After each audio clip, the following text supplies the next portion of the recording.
We have rain.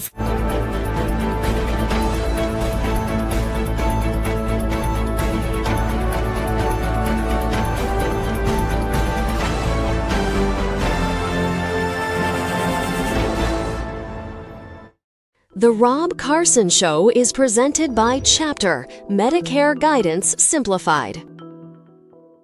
You don't need to live with aches and pains. Visit relieffactor.com today.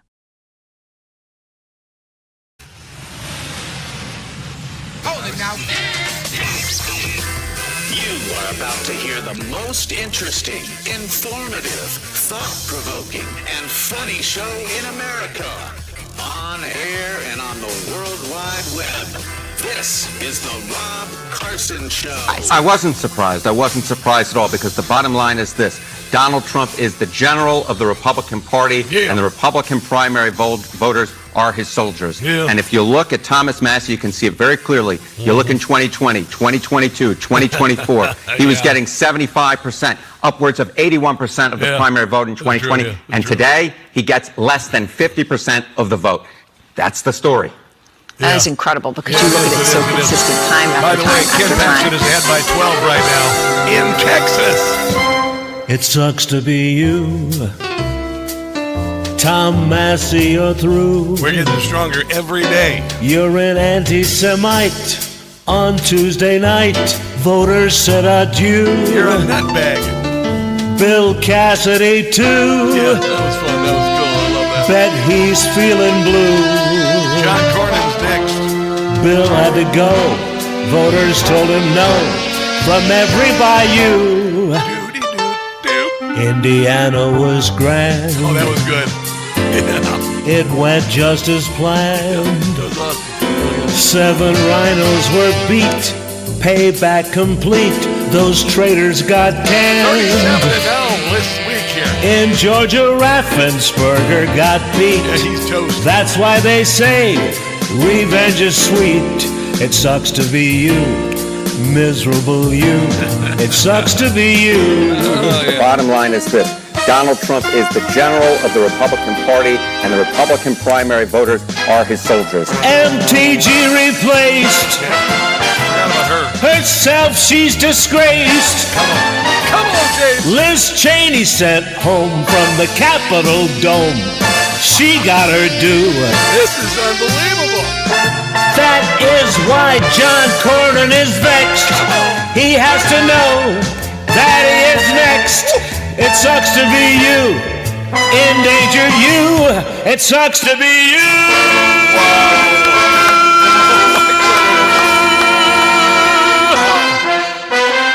Jim Gossett, ladies and gentlemen, right there, encapsulating what's happening in the Republican Party, the dying throes of the Mitt Romney, Liz Cheney, Nikki Haley wing. It is a remarkable time. Remarkable. Hello, welcome to the show. Please come inside. I would say thank God it's Friday. I might as well, because some of you it was Friday yesterday. I'll just be honest. This is kind of a blow-off end of the week. It's going into Memorial Day weekend. Memorial Day weekend is coming up. And a lot of people are heading out. But anyway, I'm here today for you. We've got a loaded show for you today. This is John Cornyn. His little pitch to voters right now. He's behind by 12 to Pat Paxton in the state of Texas for Senate. And here's what he had to say on Capitol Hill. Now the president has come out, made very clear, and he's had a nearly perfect record in all of these primaries. Why he's stay smiling, in laughing. this race? Okay. Well, because only Texans get to vote. And we've had 2 days of early voting. It looks very encouraging. And I believe that we still have a very good chance of winning in the race. How much did the president, in your view, endanger the Senate majority by getting behind Paxton? Well, I think you'll have to talk to others. Really, I'm just focused on my race right now. And so there you go. So that's John Cornyn, inspirational message. Yeah, I think Paxton's going to do it. He's ahead by 12 right now. We'll see. We'll see what happens. You never want to take anything for granted, but there you go. And then this Tallarico guy. We're going to go to this James Tallarico guy. Democrats think that he's going to win in Texas now. A Democrat hasn't won in 30 years in Texas statewide, and this guy is a nutbag. He is a complete and utter woke, insane nutbag. Says God is non-binary and there are 6 sexes, and he's a vegan. He's a vegan in Texas. Okay, so we'll get to that very shortly on the radio program. There's a lot of stuff, a lot of balls in the air. This is kind of interesting. I was talking yesterday about how we were soldiers. We were hardened veterans of 10 years of abuses and usurpations. You and I, as supporters of Donald Trump and the MAGA movement, which of course was a return to foundational principles, and we have incurred every kind of incoming fire we could possibly imagine, from FBI agents surveilling moms and dads at school board meetings for saying that DEI was outrageous and transgender nonsense was outrageous. We were told that we were homophobes and transphobes because we didn't believe that boys should be able to become girls and vice versa, because it's insane. We thought that closing down the schools and churches and all of that nonsense with regard to COVID was exactly that. Nonsense. We thought that the border should be closed, and we were absolutely right. They surveilled us. They shut down our speech. They called what we believed misinformation and disinformation. Remember that? They censored all of our speech. And then, lo and behold, a guy named Elon Musk came along and bought Twitter and saved us. Really, really did. Elon Musk saved free speech. And yesterday, the president was speaking to the Coast Guard Academy. It was a very inspirational speech, as always. And I saved this clip. I've been in this business for a number of years, since 1989 professionally. And it is a vicious way to make a living. Okay, radio broadcasting in general is a very vicious way to make a living. And in the 36 years, I guess, that I've been doing it, I've been unemployed about 6 of those years. And it is really hard. And everyone that I graduated college with, no one has made it to this level in broadcasting, and I think most of the people I graduated with are not in broadcasting. They are selling real estate or doing something else. Many of them bailed on it decades ago, and I don't blame them, because it is a vicious business. And the same goes for so many other businesses that you're in, whether that be sales, whether that be whatever. And a lot of you are under assault from AI, the possibility of having to reinvent yourself because, some of the skills that you have may go the way of the dodo because you can be replaced with AI, like people who do headshots for a living. I just had some AI headshots. I know, I shouldn't do it. But I wanted to share this because this is actually what it's all about. This is what it's all about. If you're going to succeed, if you're going to excel, if you're going to reach a level of excellence in your life, this is what you have to do. Words of advice to maybe help you a little bit on your way. First, most important, never ever give up. Never give up. They ask me, how do you be successful, sir? Starts with never give up. I've learned a lot about life, but the one thing I've really learned is that perseverance, never quitting, never giving up is a big deal. No matter how terrible the storm, no matter how difficult the mission, never surrender. Yeah.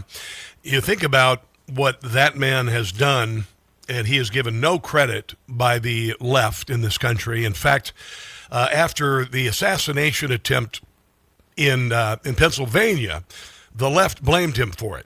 Rather than saying, wow, here's a guy who just got shot in the ear, nearly killing him, raised his hand in the air and said, fight, fight, fight. Okay? This after 4 political indictments, having to campaign around the country never-endingly with very little sleep, and then go to court appearances where he had to sit and listen to false witness about alleged crimes that never occurred, and then also they tried to take him off the ballot, and of course raided Mar-a-Lago, which has never been done in history of the presidency. The FBI has never raided the home of a president after leaving, and a president has never been impeached after leaving office as well. This on top of 97% 97% negative press coverage, a constant, relentless pounding by the leftist media every single day. And of all the people in the world who had an absolute excuse to say, screw this, I'm rich, I'm out. I am rich, I am out. And there have been times where I thought, man, if I had enough money, I would quit this. And then I realized, no, not where I am right now. I'm finally where I am. I'm not giving up. I love what I do. I love. But it takes an unrelenting effort to do a lot of things. The president is a prime example of that, because he could have easily just walked away. I've been in Mar-a-Lago. That's a pretty cool place, man. It's already bought and paid for. He already got that taken care of. He could just play golf the rest of his life. He's pushing 80 years old. He's already right about the average life expectancy of a man in America, and he could do it, but he is unrelenting. And I think that message, of all the people who could say it, the most impactful person to say that, I believe, is Donald Trump. There you go. Never give up, never surrender. That's it. That's all. That's that. I wake up every day. I don't wake up, I get fired out of a cannon. That's how I treat my life. I get out of bed and I am fired into my day like a cannon, ready to take it. Ready to do it. We got a great show today. Michael Charbon going to be joining us at the bottom of the hour. Cuba on the verge of being free. That's going to be coming up next. This is the Rob Carson Show.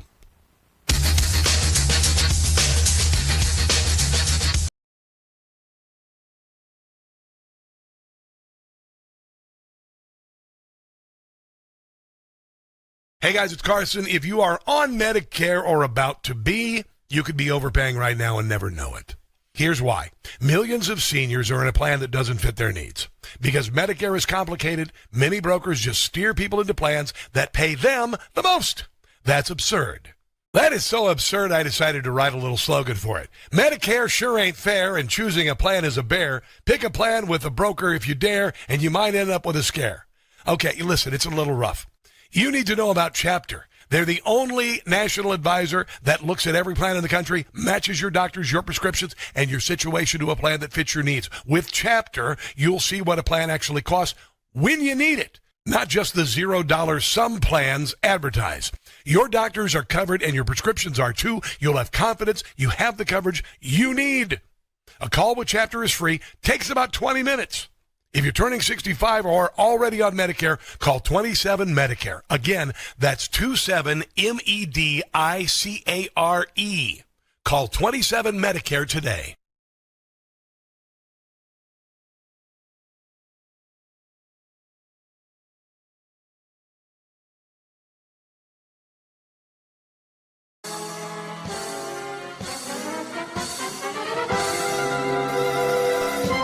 It sucks to be you.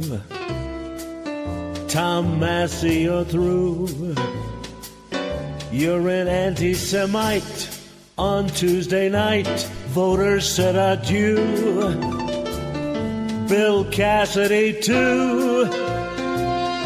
Bet he's feeling blue. Bill had to go. Voters told him no.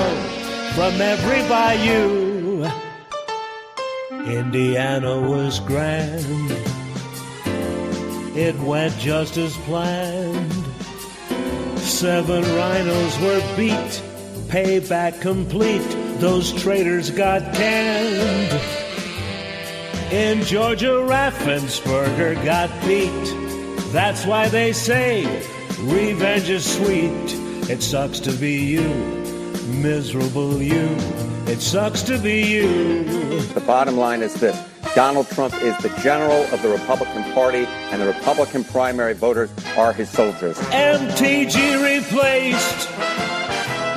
Herself, she's disgraced. Liz Cheney sent home from the Capitol dome. She got her due. That is why John Cornyn is vexed. He has to know that he is next. It sucks to be you, endangered you. It sucks to be you.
God is non-binary. Trans children are God's children, made in God's own image. Modern science obviously recognizes that there are many more than two biological sexes. In fact, there are 6. Did they teach you in Sunday school that Jesus Christ himself was a radical feminist? That is James Tallarico. He's going to be, he is running as the Democrat against possibly Ken Paxton in the state of Texas, and Democrats think that he's going to win.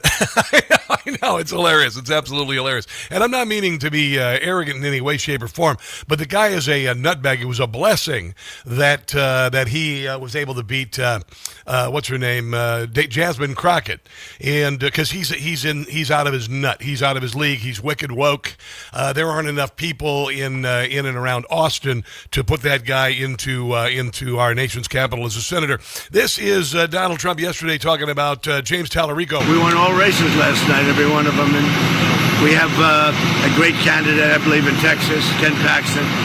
I think he'll win. I think probably he'll win very substantially, and I think he'll go on to defeat a very defective candidate, a candidate that believes in 6 genders, and he takes hits at Jesus Christ, and he's wearing a mask 6 months ago, whereas a guy, anybody wearing a mask 6 months ago doesn't get it.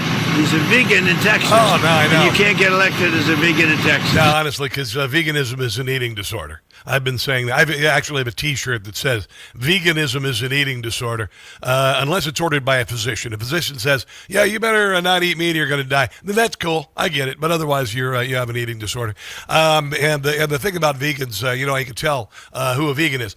They'll tell you. There you go. Yeah, I know. You've heard it before, but anyway, if you haven't heard it, there you go. If you know vegans, you know what I'm talking about. If you know people who are committed to veganry or whatever the hell. Dear God, just eat a piece of fish.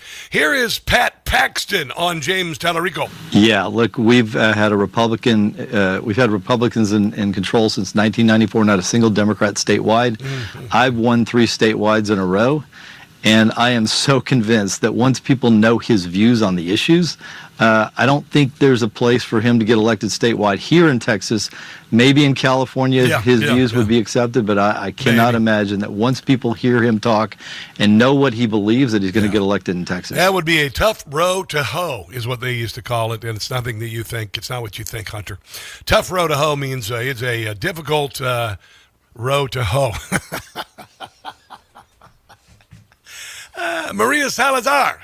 I mentioned yesterday that they've indicted Raul Castro for murdering innocent people trying to fly into Cuba or around Cuba, and now he's under indictment. And you may recall the last dictator from the southern hemisphere who had committed crimes and had charges against him was extradited by force from Venezuela, Maduro. And I'm kind of wondering if the same thing could happen in Cuba, because right now they don't have enough gas to gas up their planes. I'm not even sure they have any planes in their military, but we could probably extract that guy pretty quickly. Here is Maria Salazar with the possibility of a free Cuba. And this is a message to the Castros. Look at Maduro. Yeah. President Trump gave Maduro the opportunity to go. I want to sleep with one eye open. With his wife, with his family, somewhere else, and with the millions that he stole from the Venezuelans. Yeah. But Maduro thought that he was smarter than President Trump. So I'm talking to Raul, to the cousin, to the nephew, to the son, and to the grandson. Pay attention and look what happened to Maduro. Come on, baby. It's time for you guys to go. 100%. Wouldn't it be wonderful? Wouldn't it be amazing? Wouldn't it be historic if we saw in our lifetimes the Cuban people walking free again? Stephen Miller was on Fox last night. I love me some Stephen Miller. It's Miller time, ladies and gentlemen, talking about the Castro indictment. Well, what's going on in Cuba today, Jesse, is that long-awaited justice is being set in motion for the Americans who were viciously and brutally murdered by the Castro regime, by this communist outpost 90 miles off the shores of the United States of America. Many Americans may not realize... Yeah, they've been kind of like Iran, been kind of stuck in our craw for they're about 70 years. Iran about 47. This history. Yeah. You had American planes, civilian planes, unarmed, running humanitarian missions in international waters, and Raul Castro and the Cuban communist military ordered them shot from the sky, murdering our American brothers. And now today, finally, accountability is coming for Castro. 100%. Oh, man, I can't wait. I can't wait. I told you when Donald Trump was elected, we'd see freedom and patriotism sweep around the world, and it's coming. It's evil is not going to just give up, but I think it's on its heels. Here is the possibility of Cuba walking free. Stephen Miller. And a very important point about Cuba, which many Americans also may not realize but need to know. Yes. Cuba, positioned just a 45-minute flight from American shores, has been a staging ground for America's adversaries for decades. Time to end it is the last outpost of communism. It is the last outpost of the Cold War. American presidents for generations have tried to deal with the problem, the threat of this communist foothold just miles away from America's shores. And President Trump, through his leadership and his vision, has brought us closer than ever to the day when Cuba will be free and when Cuba will no longer be a threat to America, but Cuba will be a friend and partner to America, which is essential for our national security. And when it happens, I am going to go down to Havana and I'm going to smoke a Monte Cristo number 3. Torpedo, the best cigar in the world. There you go. And, you know, Donald Trump is also doing something miraculous in Iran. Iran, a thorn in the side of the entire world, a tick on the back of the world, spreading poison and vitriol and terror around the world. And at the same historic time, we could be taking out them too. And don't let the Democrats fool you. We're winning. We're kicking their butts. Iran has already paid, its regime has already paid the steepest of prices in the form of a crushing and complete military defeat for its pursuit of a nuclear weapon. In other words, President Trump has enforced the non-proliferation principle of the United States with raw American might, sending a message not only to the Iranian regime, sending a message not only to the IRGC, but to the whole world, anyone who would think of doing the same. We have killed and eliminated the evil, wicked, corrupt leadership of that country. We even made the gay Ayatollah into cardboard. The Air Force has been annihilated. The Navy has been annihilated. Its missile program has been annihilated. It has. Its defense industrial base has been annihilated. Totally. So this is a country that has been weakened, emasculated, and has been completely deprived of its ability to wage global international war. President Trump has demonstrated at any point in time, if Iran tries to interfere with global commerce, America can shut Iran down. So we have all the cards, we have all the power, we have all the decision-making space, so it's up to Iran. But at any point in time, and any point in the future, if Iran decides to do something foolish to threaten America or the world, our military's at the ready to deal with that, Jesse. Yeah, and you know what Democrats are doing? Democrats are supporting Raul Castro. We saw that last week. They're supporting and going around the United States to help out those guys. And then also, you got people like Chris Murphy, who said on day one of Epic Fury that it was a complete disaster and it was a quagmire, etc. They're all wrong. They are all absolutely 100% wrong. Live from Canada, the host of the Charbonne Report, Michael Charbon, joins us next. Don't go anywhere.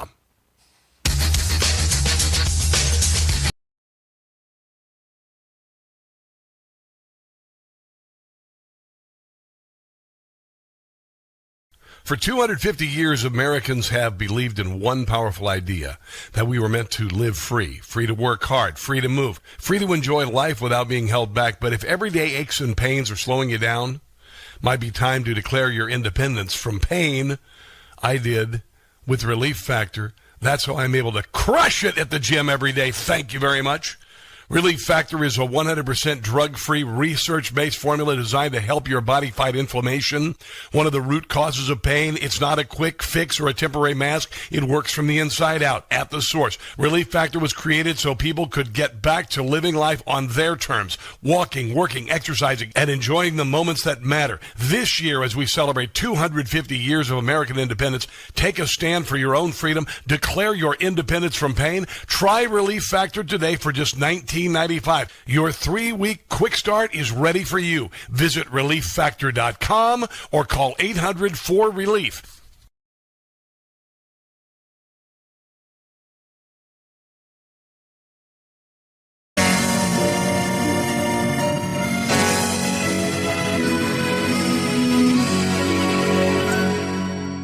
TDS,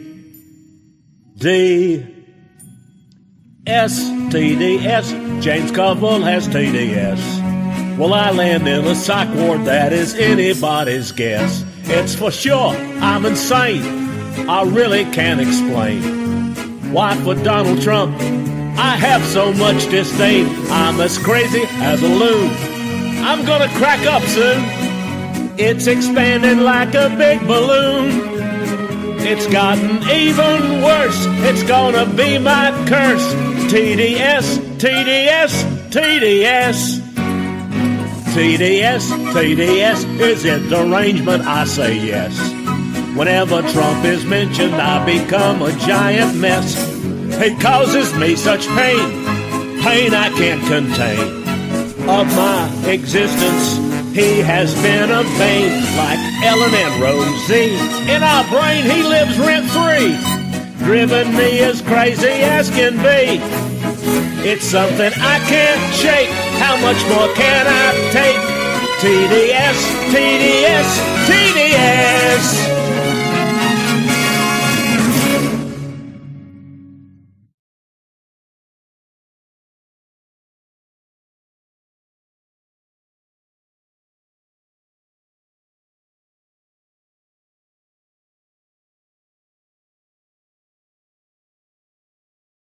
Hey guys, it's Carson for Ghost Bed. I am sleeping better than I've ever slept in my entire life. I used to think a mattress was just furniture, but I got a Ghost Bed. Ghost Bed doesn't build mattresses like furniture. They build engineered sleep systems. Their beds are serious health equipment. Beds designed for relief and recovery, not looks. Your body should be healing while you sleep, not fighting for comfort. I noticed immediately. My first night on a Ghost Bed, I slept for 10 hours. If you're waking up stiff, tossing and turning, sleeping hot, even reaching for a pain reliever before bed, hoping tonight will be different, that's not aging. That's your mattress talking. Here's another thing I love about Ghost Bed. You get 101 nights to try it at home. If you don't like the difference, just send it back risk-free. Ghost Bed is currently having their Memorial Day sale plus an extra 10% off for my audience. Go to ghostbed.com/Carson and use promo code Carson. Ghostbed.com/Carson. Promo code Carson for the sleep of a lifetime.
Give me a 3 count. Okay, 4, 3, 2.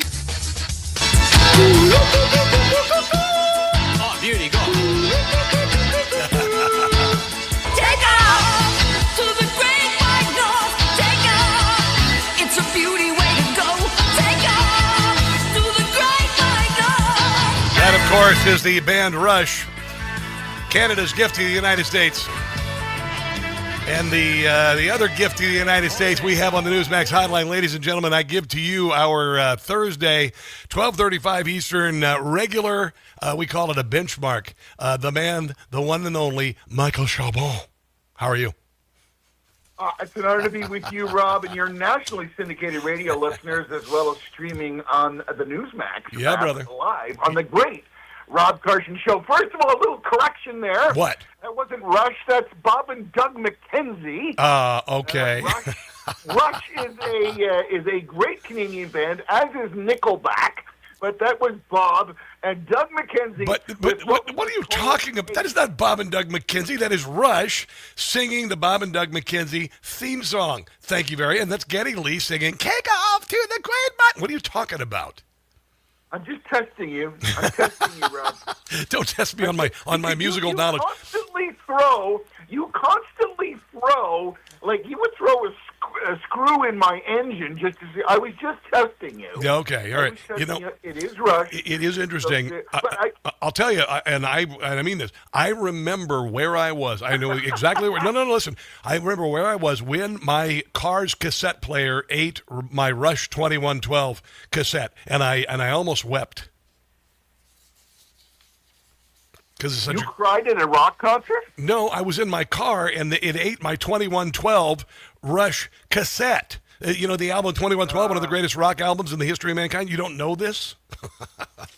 Yes. I have to tell you, when I was young, I listened to a lot of music. I was doing free cable and doing, asking for dedications and all the rest. Do you lean into Celine Dion? Nice. All right. Nice. So let's talk. I got a lot of things. What? Go ahead. I just wanted to say that I consistently think that you're hitting the nail on the head when you're talking about the current American culture and how that the left is consistently trying to demonize Donald Trump, tell him that he's losing the war. Yes. It is people like you who speak the truth and your listeners who understand what's really going on. The pain of gas now is the cost of having to save 47 years of Iranian problems. So stay strong, America. Yes.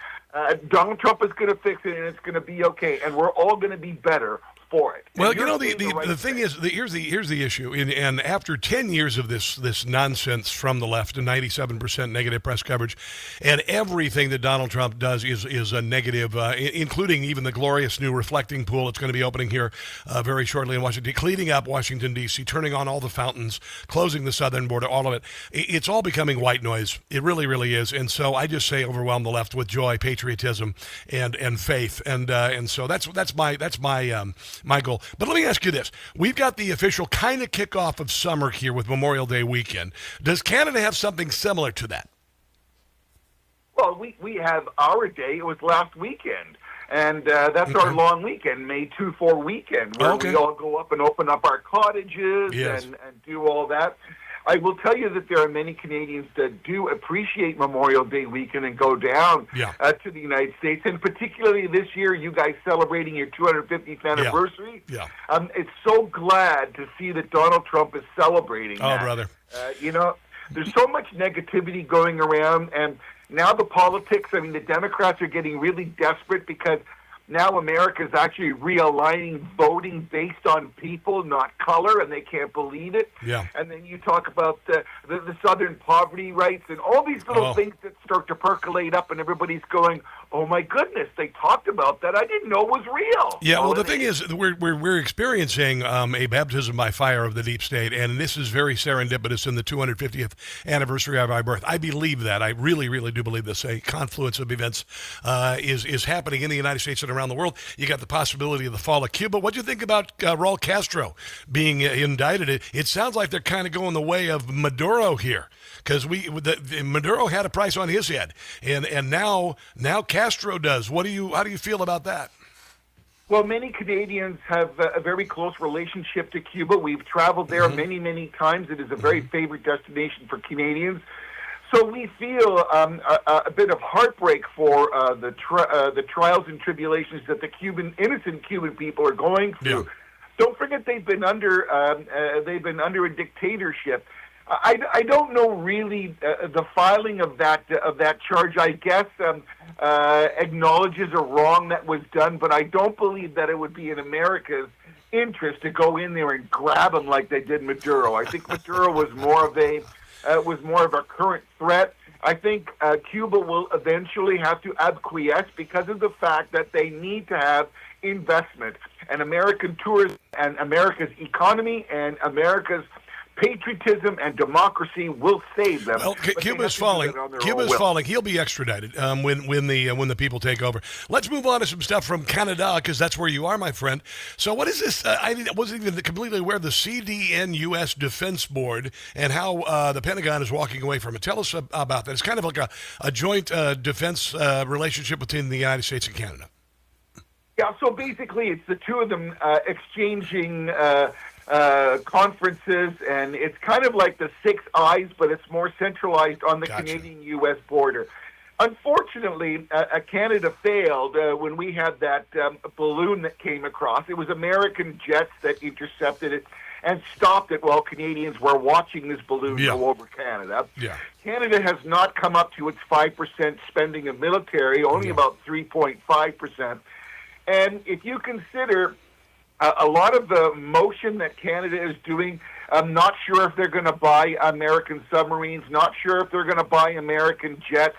The unfortunate reality is the northern quadrant of Canada is underfunded, and we are feeling pressure from the Chinese and the Russians. Yes. And it is America that has always been there to protect that northern border. I think there has to be some acceptance. Canadians hate to admit that we are very privileged to have the United States beneath us and help us with regards to military support. Yep. We have a military. Canada has traditionally been more peacekeepers than advancers of democracy in other worlds. Mm-hmm. But I mean, this is kind of like another little nudge, and it is disappointing that Canada has not come up to spending levels. We have unfortunately an underfunded military, and we need lots of refurbishments. Like I said, we need submarines, we need jets. Now you mentioned that you guys have a group kind of like the Blue Angels up there and the Thunderbirds called the Snowbirds, and I guess your Prime Minister is going to what's going to do with them? This is embarrassing when you think of precision aerobatic teams. Rob, you're talking about exactly United States Air Force Thunderbirds, the Blue Angels, the Patriot jets. I mean, in England they have the Black Arrows, the Red Arrows, the Typhoons, the Black. All these aerobatic jet precision teams. We've had a team in Canada called the Snowbirds. Yeah. And these are 9 jets. They're small Tudor jets, but they're jets. And they were traditionally a Canadian heartfelt example of these red and white jets that do wonderful aerobatics. Now, our ready Prime Minister, Mark Carney, said, the jets are too old, we're going to cancel them. So first of all, that's a hockey puck to the chest with no protection. Hold on, Michael. We're running. We got to take a. No. Listen to me. I got to take a break because we are up against the clock here. We got to get to the break now. Save what the Snowbirds are being replaced with because it's actually kind of hilarious. That's on the other side of the break. Yeah. This is the Rob Carson Show.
So, the Canadian Precision Flying Squad, known as the Snowbirds, which is also what retirees are called when they move to Florida here in the United States, they are being replaced. Tell us about that, Michael Charbon.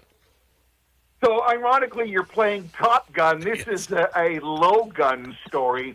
The Snowbirds are iconic Canadian aerobatic precision teams, like many others, like we talked about before, the Thunderbirds, etc., where they either open the show or close the show because they are jets, and there's 9 of them. Well, in the wisdom of our liberal government here, they decided to replace them with prop planes built in Switzerland. With prop planes. Now, are we talking like Stearman? Are we talking about Stearman biplanes? Are we talking about single wing, fixed wing turboprops? Single-winged prop planes. Like, what are you thinking? Why don't they just do hot air balloons? This is stupidly Canadian. Like, what are you doing? Oh, my God. Like, when people go to see an air show, they want to see the SR-71. Yes. They want to see the Thunderbirds. They want to hear the roar of the jet. They want to have the bejesus taken out of them when this jet flies low and fast. Yes. No. We have to have 6 prop planes. Generally, the prop plane is with the guy who's standing on the wing or kind of doing upside-down stalls. Like, what are you doing? Yeah, listen, and I have a great appreciation. If you ever watch these plane races with those prop planes, those are badass. But yeah, if you're going to represent your country, you want some screaming jets, man. You got to make some noise. Yeah, like what kind of how does that show any solidarity or command of the air? And then why didn't they get some American jets, or if they want to get the Typhoon or whatever? But what are you doing with prop planes? I don't know. Whenever they do the national anthem, and they kind of have to extend the length of the national anthem because the jet's not there yet, it's going to take forever for those when they fly over doing the national anthem in Canada. Let's talk. It's just embarrassing, and it's one of these things again where liberalism kind of goes, well, maybe we shouldn't put jets up there because it could offend people with hearing problems. Whatever. Okay, let's talk about Chinese EVs in Canada. What's going on with, because you're obviously, Carney is down with Chinese EVs. Donald Trump last week, we found out, not going to allow them in the States. What's happening there? So first of all, any Chinese EVs that come into Canada, 49,000 in year one, and by 2030, they're looking at doing 80,000 a year. So these Chinese EVs are going to be about $35,000 in Canada, whereas generally the average EV is about 45 to 47. So they're going to be really cheap. Americans will not allow the Chinese EVs in because of a logical reason that China could control the video portion and be able to tap in and look at where they're going and what they're doing. So that's a logical assumption one would think, unless you're a Canadian. Yeah. Carney made that deal because he wanted to get China to purchase all kinds of stuff, reduced lobsters, soybeans, and all kinds of other stuff. So he made a deal with the devil to do that. Here's what the crooks that we're finding out in Canada now is. What? 2 of the largest EV manufacturers in China, one was called Aways and the other one was called Wellminster. These guys produced, the first one, Aways, did 160,000 global sales in like Europe and Norway and Denmark. Mm-hmm.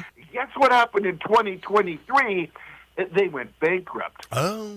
What happened to Wellminster? 100,000 cars and trucks all over the world. And what happened? They went bankrupt. Yes. When they go bankrupt, you have no updates, your app doesn't work, and the car doesn't work. Nope. So we're questioning now, are these guys going to be okay? Are we going to have to dump a car? Yeah. I mean, this is a serious consideration, and it's putting a little cloud over this whole EV deal that Mark Carney has done. Yeah. And there's many people are asking you questions, Rob. Now, it's interesting, and I just got a new, and this is actually a good comparison. I got a new e-bike, right? And it's a fantastic bike, but as I was looking at some of the e-bike companies around the country, one of the major drawbacks is they frequently go out of business and you're stuck. and you won't be able to get the parts. And that's happening in a lot of different areas as they get their footing, as they are committed to the technology, because a lot of times they're not going to be committed to the technology depending on sales and whatnot. And right now, Tesla seems to be doing well, but there are a lot of this stuff is kind of touch and go. Great that you should say that, because Tesla is going to gain market share. Because here's the other problem. When you think you're going to put these cars, 49,000 cars in Canada, first of all, it's not going to be just one purveyor. It's going to be several. Yeah. You don't have a dealer network. You don't have certification. It's true. You don't have quality Service. control, because Service. there's nothing done. Tesla lowered their price by $1,000 because they got lower than the envelope for Canadian subsidies, and now people are buying Teslas, which is basically the Model 3 Tesla, because it's below the threshold. They're getting rebates, and this may actually be a very positive thing for Tesla, and that's a good thing for North America. Absolutely. Listen, Michael, I appreciate you, man. Thank you for talking to us today. Where can everybody find your glorious presence online and on television? The John Glasgow Show every Sunday at 12:30. Also the Rob Carson Show and michaelacharbonne.com. I'm on YouTube and also my website. All right, Thank you, Rob, and appreciate you and your listeners. God bless you, brother. Have a glorious weekend. Let's take a break and come back. This is the Rob Carson Show.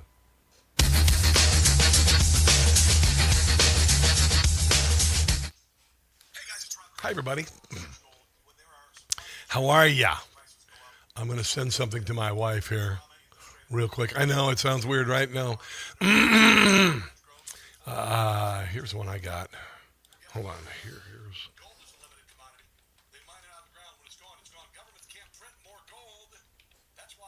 Sorry, I just had to return an email. How's everybody doing today? Are you guys excited about the weekend? I'm excited about the weekend. I'm going to be doing some work around the studio and a little bit of work around home because my daughter is coming and my son in a week. My daughter's going to spend the summer with me. I cannot wait to share the experiences with you guys online and whatnot. And then I got to get everything all ready. Rob, my meatballs and spaghetti was delicious. Dookie Bear, what did you make them like you did? You said you were going to do them. Did you do with the crackers or did you do the breadcrumbs? Did you do the breadcrumbs? Italian breadcrumbs, brother. I'm telling you, Italian breadcrumbs is a great way to do your meatloaf. Meatloaf, not just cracker. Cracker meal, by the way. Cracker meal is great for breading for onion rings and stuff like that. So, but if you want a little bit more, if you want a little bit some seasoning and whatever, Italian breadcrumbs are great. I sometimes make my own breadcrumbs. I know. It's kind of funny. Just get some old, like if you had a nice baguette, leave it, dry, cut it up, put it in the oven, bake it. Throw in the food processor, the whole deal. Add some garlic salt, or garlic powder, onion powder, salt, pepper. It's really good. It's a good way to do it. Maybe a little bit of dried basil, whatever. Whatever you want to add to it. Doesn't even matter. Because I like to cook. I should cook online this weekend. What do you think? I might have to do a food project. What do you think? Maybe a food project this weekend. I don't know. I need to make more basil. I need to make some harissa. Harissa is a condiment, a Middle Eastern condiment. And I put it on all sorts of stuff. It's spicy as hell. It's awesome. All right, I got to talk. Give me a second here.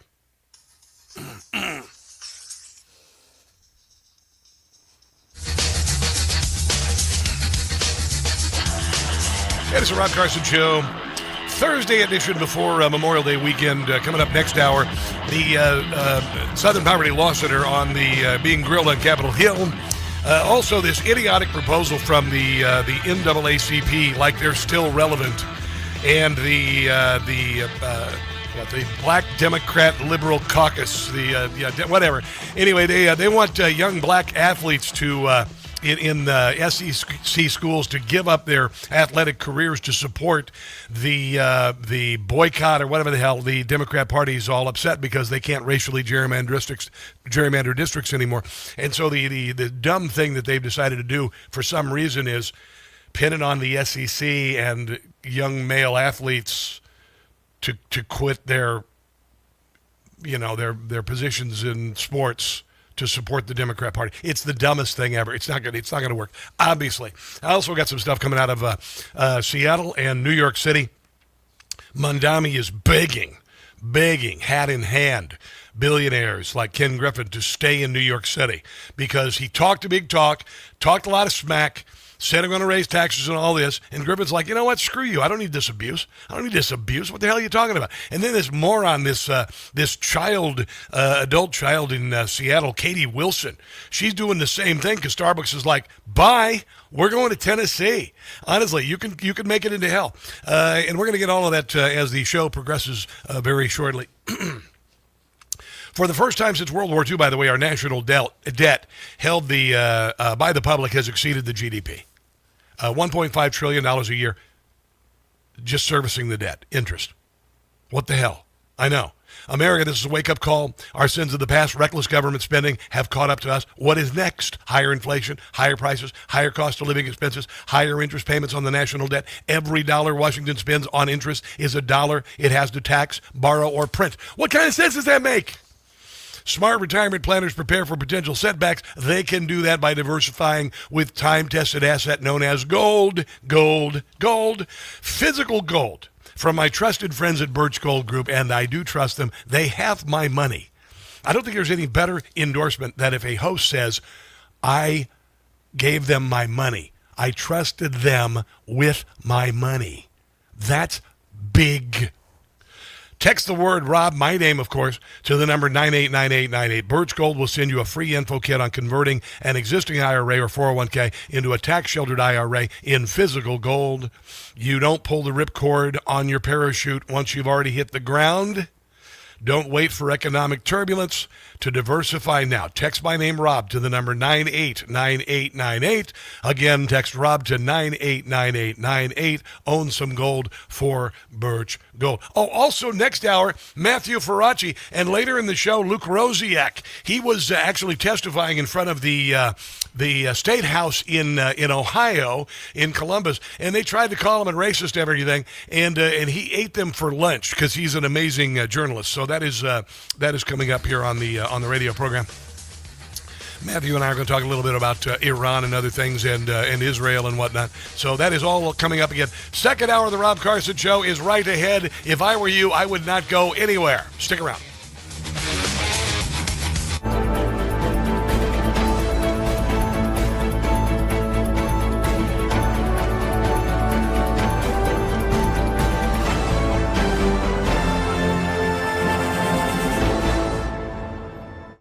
The Rob Carson Show is presented by Chapter, Medicare Guidance Simplified. You don't need to live with aches and pains. Visit relieffactor.com today.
is the Rob Carson Show. This is hour number 2 of the Rob Carson Show. Bottom of the hour, Matthew Faraci, friend of the show, the founder and president of Gideon 300 and Inspire Buzz Media Companies, with his take on a number of issues. He's always delightful to have on. Been my friend for a number of years and all of that stuff. So that's coming up. Also, a brand new song from Jim Gossett, one of the best encapsulations of certainly the best encapsulation of the primary season thus far for MAGA candidates. Absolutely kicking butt endorsement by Donald Trump. It is a brilliant piece. I'm going to play that in just a minute. I want to remind you, this weekend my show is called Rob Carson's What in the World on Newsmax. Reviewed it yesterday. I usually start writing this sucker like the Sunday before the weekend it airs. So put this thing together, got it through clearance and everything. This one's really, boom, boom, boom, funny, all right? Runs twice over the weekends, 3 in the afternoon on Saturday, 8:30 at night on Sunday night on Newsmax, and I promise you, you're gonna do a spit take at the minimum. You're gonna do a spit take. It is a really funny show. Rob Carson's What in the World. Download the Newsmax app, get a Newsmax Plus membership. I have that. I like to have the Newsmax Plus membership. I listen to like Rob Schmidt in my Bronco. Buck, by the way.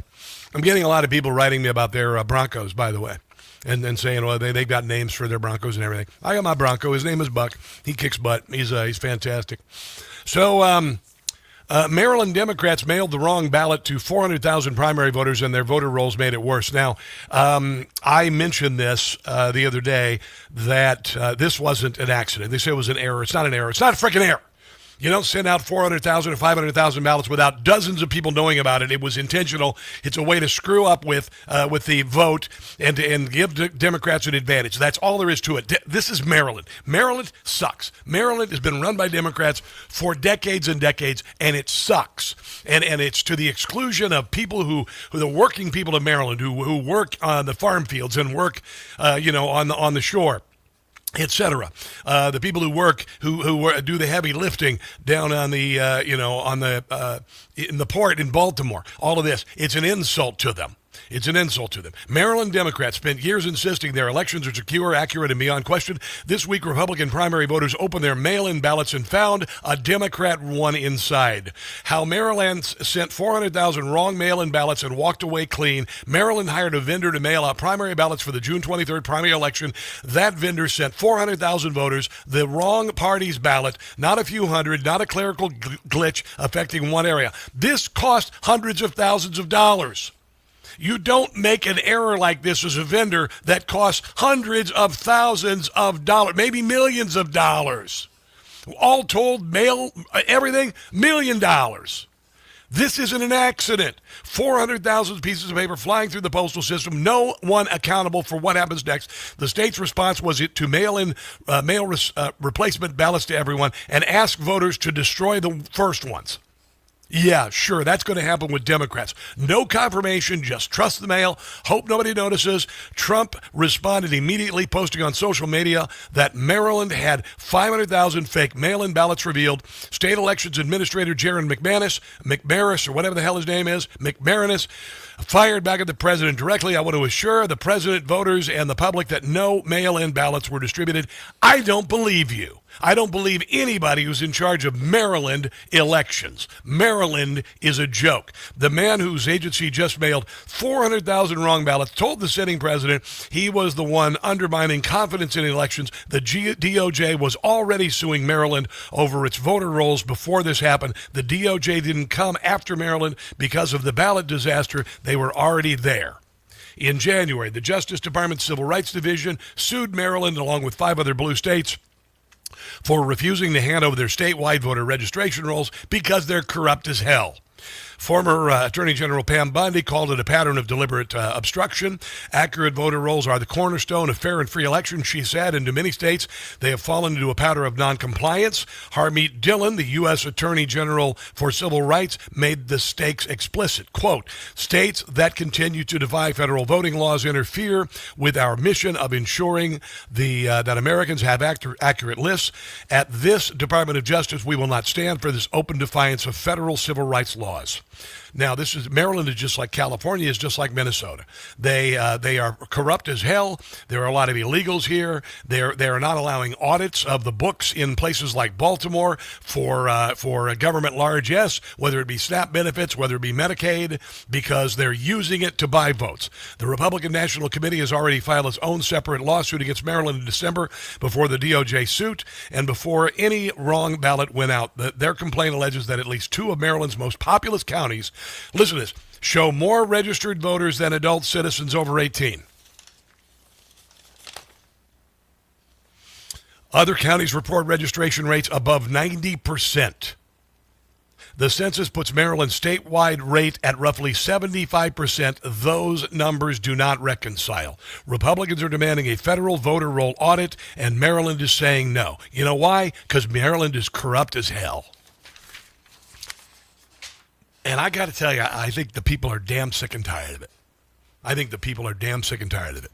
I lived in Maryland. I told you this. I lived there a dozen years. I watched the state just descend into crap. And when I drove back to my old neighborhood, literally 11 years later, the mall that went out of business when I left is still sitting there empty, surrounded by a broken down fence and graffiti. MS-13 gang members have moved into my son's old high school. Maryland is a mess, and it's a damn shame because there are a lot of people in Maryland who are proud of it. And I'm going to tell you, Maryland is a beautiful, beautiful state. You go southern Maryland, it's one of the most stunning, wonderful states you could possibly be in. And I would have considered living there if Democrats hadn't made it a living hell. This is the parody I was talking about, Jim Gossett, worth repeating about the primaries. It sucks to be you. Absolutely brilliant. Tom Massey, you're through. Come on. You're an anti-Semite. On Tuesday night, voters said adieu.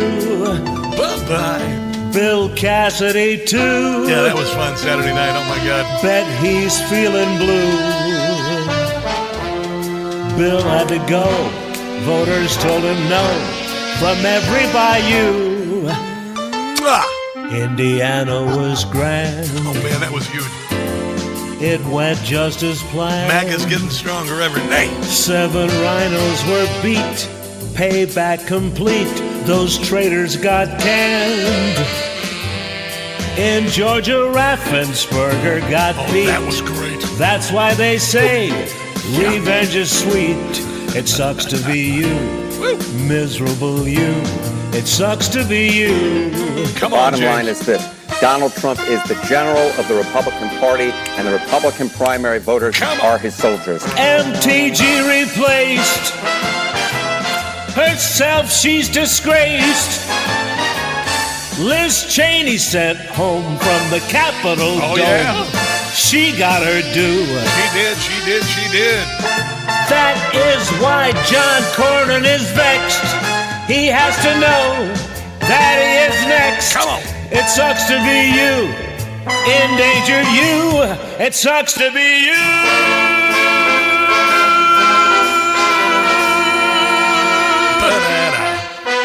There you go. Coming up, I'm going to get into the Southern Poverty Law Center testimony on Capitol Hill, but I'll give you a little, this is kind of interesting, a non sequitur, not politically related. Musk says that the new Neuralink brain chips that he is developing are Jesus level. Now, I know that sounds like it's offensive and everything, but we are in a time in our history of untold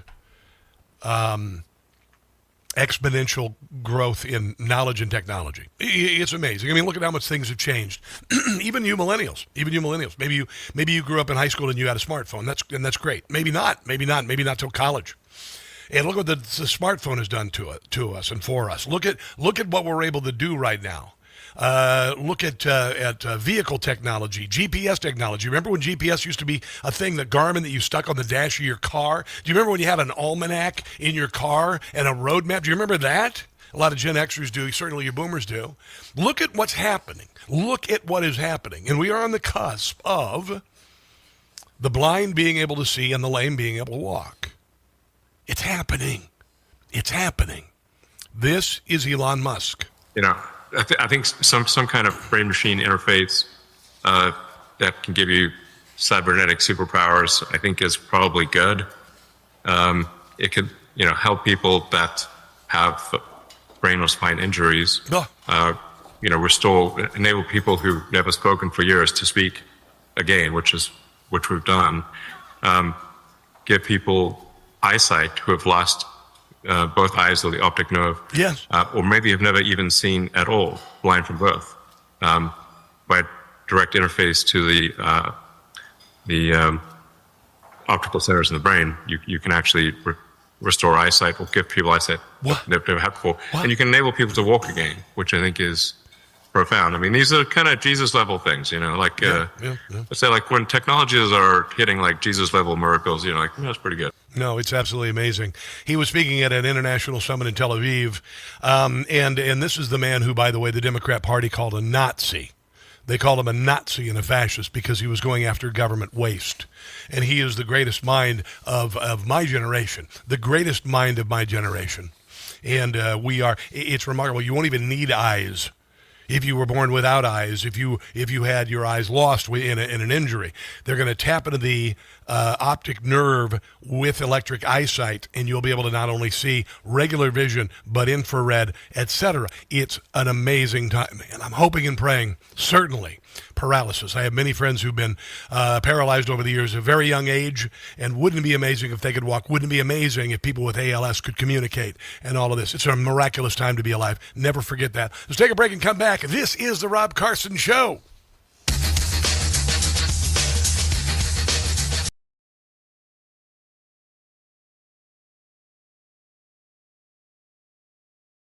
Hey guys, it's Carson. If you are on Medicare or about to be, you could be overpaying right now and never know it. Here's why. Millions of seniors are in a plan that doesn't fit their needs. Because Medicare is complicated, many brokers just steer people into plans that pay them the most. That's absurd. That is so absurd, I decided to write a little slogan for it. Medicare sure ain't fair, and choosing a plan is a bear. Pick a plan with a broker if you dare, and you might end up with a scare. Okay, listen, it's a little rough.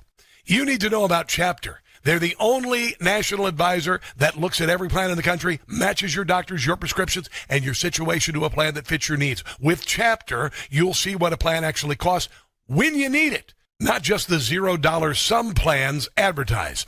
Your doctors are covered and your prescriptions are too. You'll have confidence you have the coverage you need. A call with Chapter is free, takes about 20 minutes.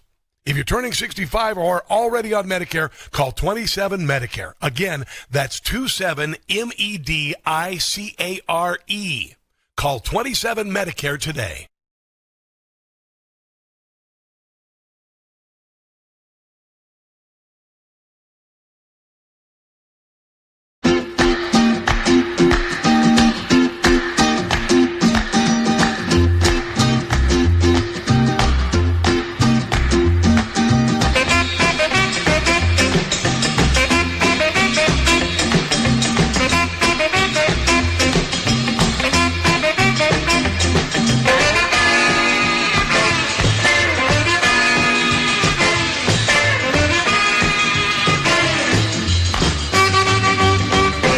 Deported.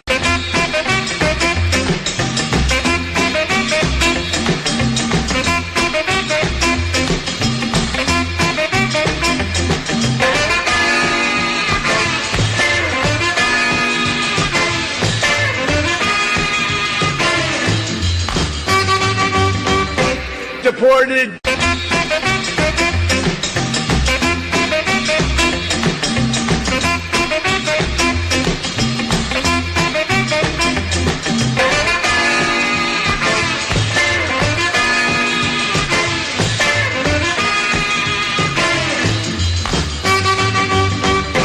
Deported.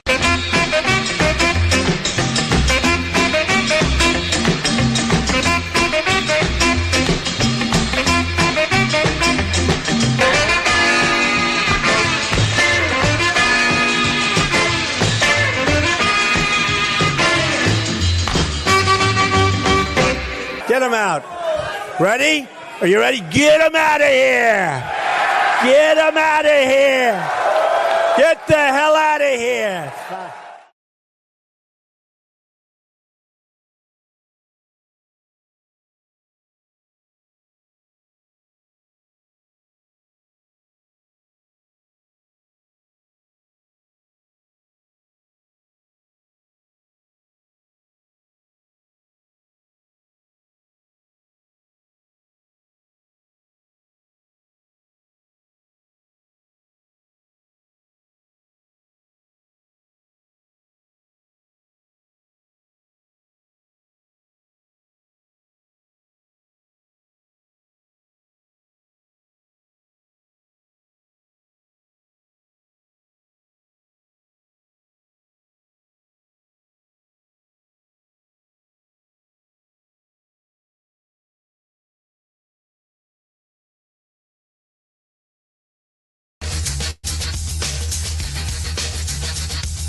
Fasten your seatbelt, Deep State.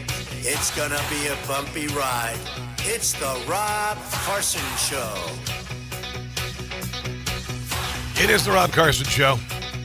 And my sound is not playing. All right, I'm going to get this 1 second.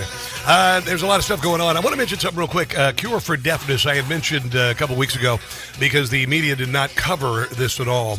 That under Trump RX, there is a company called Regeneron, and they are offering a breakthrough gene therapy for children born deaf called Otarmeni, set to be offered free through to American children with hearing loss following FDA approval. And this is pretty remarkable. And again, the media absolutely ignored the possibility of deaf children hearing again. It's kind of remarkable, but not unexpected. And we, like I said, we live in glorious times. We have to be able to make it this year.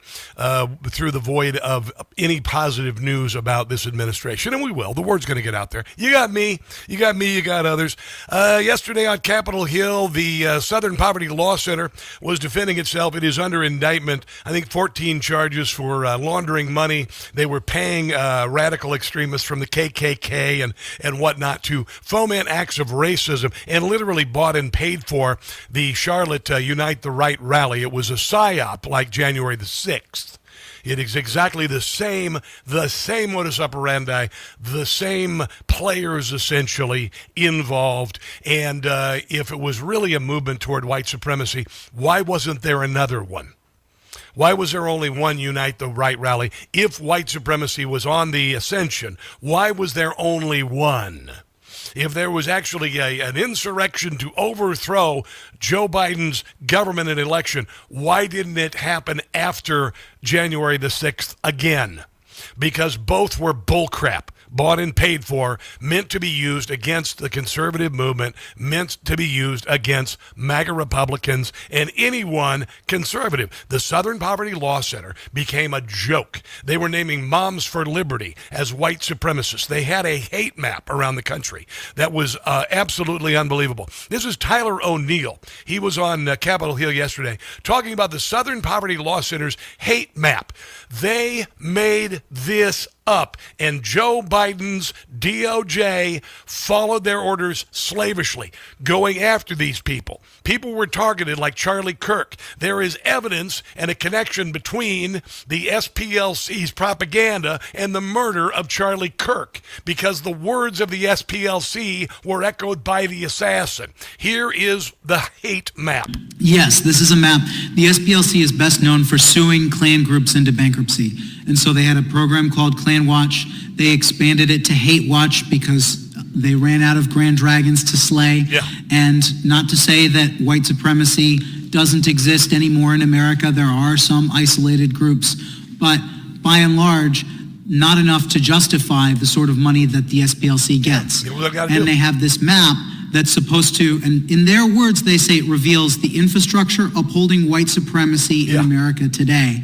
And this map now includes social conservative organizations like the Family Research Council, Moms for Liberty. It includes now Turning Point USA, PragerU. It includes Alliance Defending Freedom. It includes the Center for Immigration Studies, the Federation for American Immigration. I mean, I could just go down the list. And it also includes a group of LGBT people who oppose sexualized lessons for children in schools. Yeah, it was like what the government did, censoring conservative speech and organizations, shutting them down on social media. This actually targeted them.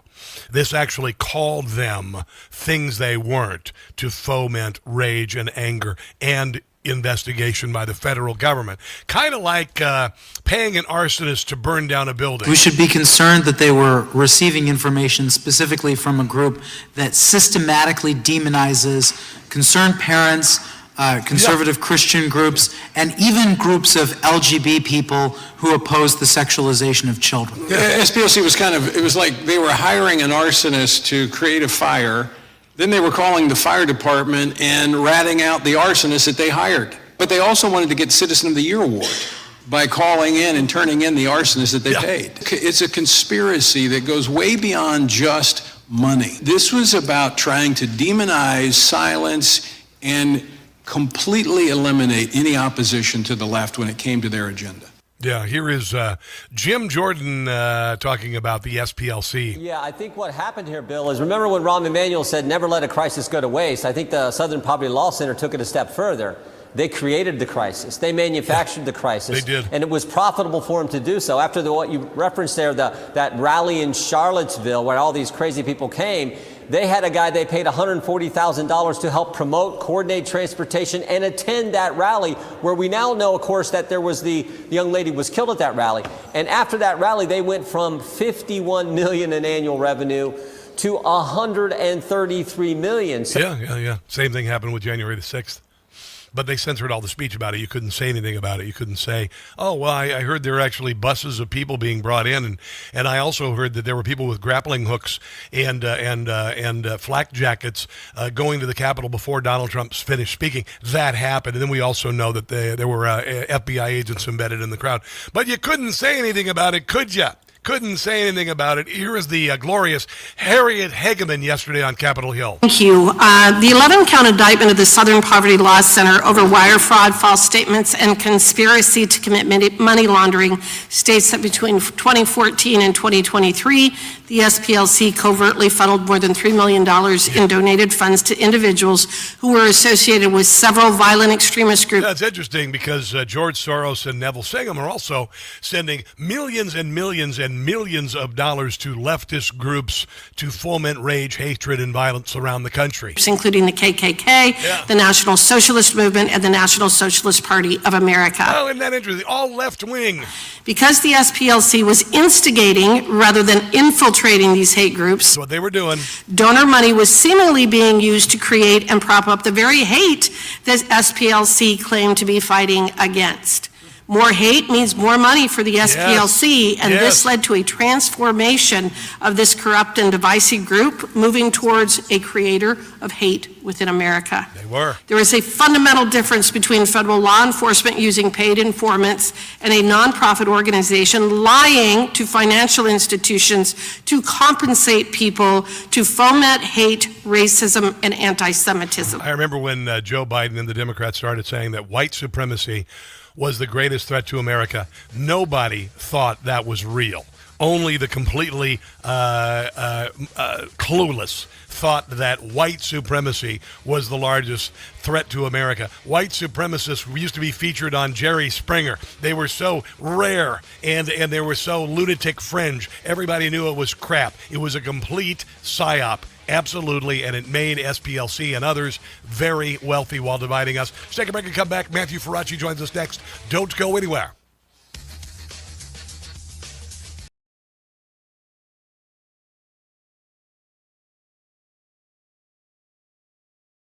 For 250 years, Americans have believed in one powerful idea, that we were meant to live free to work hard, free to move, free to enjoy life without being held back. But if everyday aches and pains are slowing you down, might be time to declare your independence from pain. I did with Relief Factor. That's how I'm able to crush it at the gym every day. Thank you very much.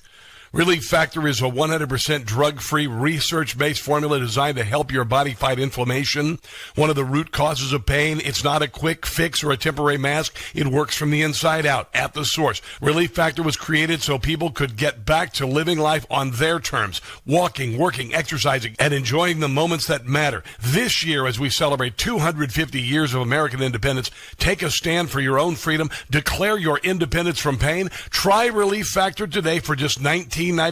Your 3-week quick start is ready for you. Visit ReliefFactor.com or call 800-4RELIEF.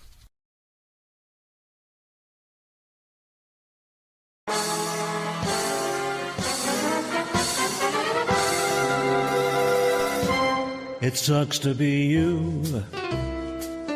Tom Massey, you're through. You're an anti-Semite. On Tuesday night, voters said adieu. Bill Cassidy, too. Bet he's feeling blue. Bill had to go. Voters told him no. From every bayou. Indiana was grand. It went just as planned. 7 rhinos were beat, payback complete, those traitors got canned. In Georgia, Raffensperger got beat.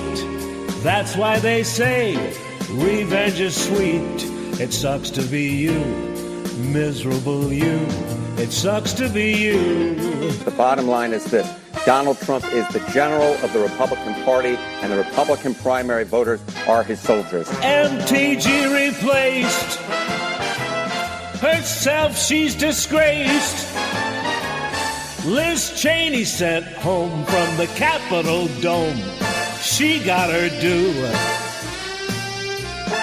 That is why John Cornyn is vexed. He has to know that he is next. It sucks to be you, endangered you. It sucks to be you.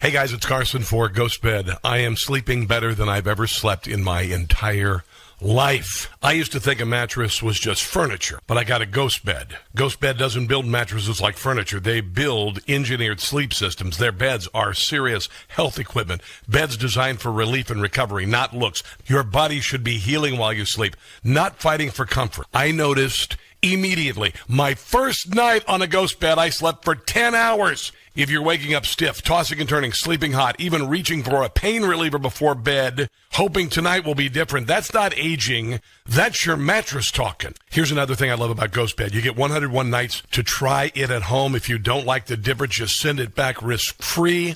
Ghost Bed is currently having their Memorial Day sale plus an extra 10% off for my audience. Go to ghostbed.com/Carson and use promo code Carson. Ghostbed.com/Carson. Promo code Carson for the sleep of a lifetime.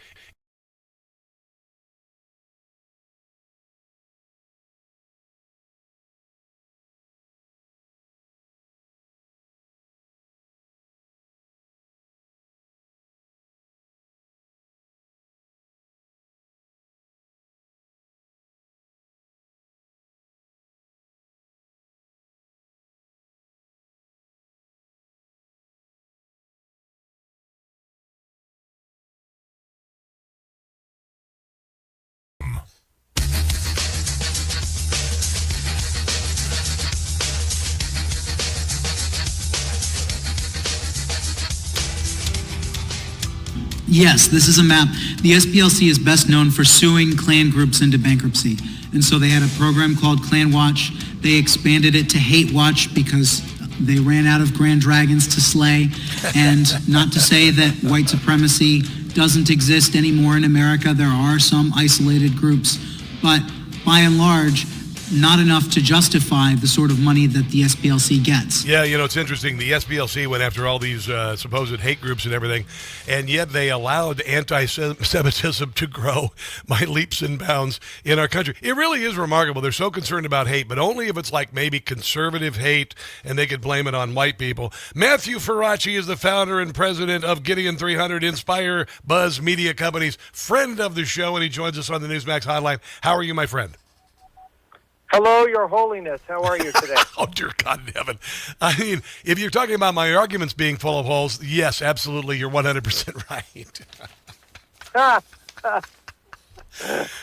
So your arguments have no holes. Well, I try not to. I try to be fairly bulletproof. I think you need a T-shirt that says "Rob Carson, no holes." No holes. Is that what it is? Okay. I don't know if that's. I'll have to work on that. What you were talking about with the SPLC. Yes. I've come to the realization that if it doesn't make sense, then it does make sense politically, right? In other words, if it doesn't fit your logic, then it has to fit your political logic. So your political logic tells you, wait a minute, they're trying to bring one group down and raise another group up, and that's the political agenda, and that's why they're doing what they're doing. Yeah. But, if they're concerned about hate, one of the biggest fomenters of hate are anti-Semites. But they could care less about that. And I think it's because the left hates the Jews. And I also think that a lot of Jewish people are liberal, and they're not willing to give the money that a lot of groups will to fight, the KKK. Am I wrong here? Yeah, no, the leftist thing is a huge problem, Rob. It's a huge problem. And, there's a great book I'd recommend for your listeners called The War Against the Bible. Mm-hmm. And it asks this question. It's a fascinating question. Why is it that purple-haired transgender advocates and you might say right-wing, although I think that's not the right word, right-wing Islamists find a sort of agreement with each other? Like, how is it possible that these two groups of people seem to converge on something that they agree on? And the answer is that this book, it's still worth reading the book, but the book says basically they both hate the Bible because the code that's laid out in the Bible is very specific on what you can do and what you can't do, and what is right and what is wrong, and what is good and what is evil. And they don't like the fact that they are penned in by the Bible. And so because they both share a hatred for God's word and for God's design for life and for God's design for society, they find themselves to be friends. It's the weirdest thing. It is the weirdest thing. Now, you're a man of Jewish persuasion, and I'm interested, just slightly, just a little. I've got to use that, Rob. I've got to use that Jewish persuasion. Every time I talk to you, you get funnier. But no, you have a real appreciation for our holy book that maybe is not we're not as familiar with yours. How do you juxtapose both faiths of Christianity and Judaism and our holy books? Well, I think that both. First of all, to quote Mike Huckabee, I told him. I still call him governor, even though he's the ambassador. I can't get over it. He's still the governor in my brain. I heard him speaking to a Jewish group, and he said the most wonderful thing, Rob. He said, "You can practice your faith without mine, but I cannot practice my faith without yours." It's true. And so I think what's most important is that shared foundation, shared values, shared worldview. And, I had the privilege, and Rob, I'm going to have to hit you up for the next one. Had the privilege of doing a tour of Capitol Hill last night with Speaker Johnson. Nice. And he was talking about these very concepts that the founders of our country believed in. In fact, not a lot of people know, I bet you know, Rob, that sitting in the House chamber, when you're the speaker and you're sitting at the dais and you're looking on the House floor and you look at the back of the room, you see Moses, the lawgiver. And the speaker said, it's kind of intimidating, Moses looking down at you, judging how you're performing. But that's what the founders wanted.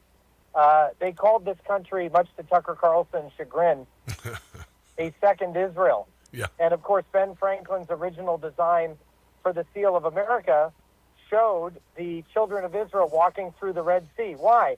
Because people that came here felt they were escaping Egypt. They were delivered. Europe, yeah.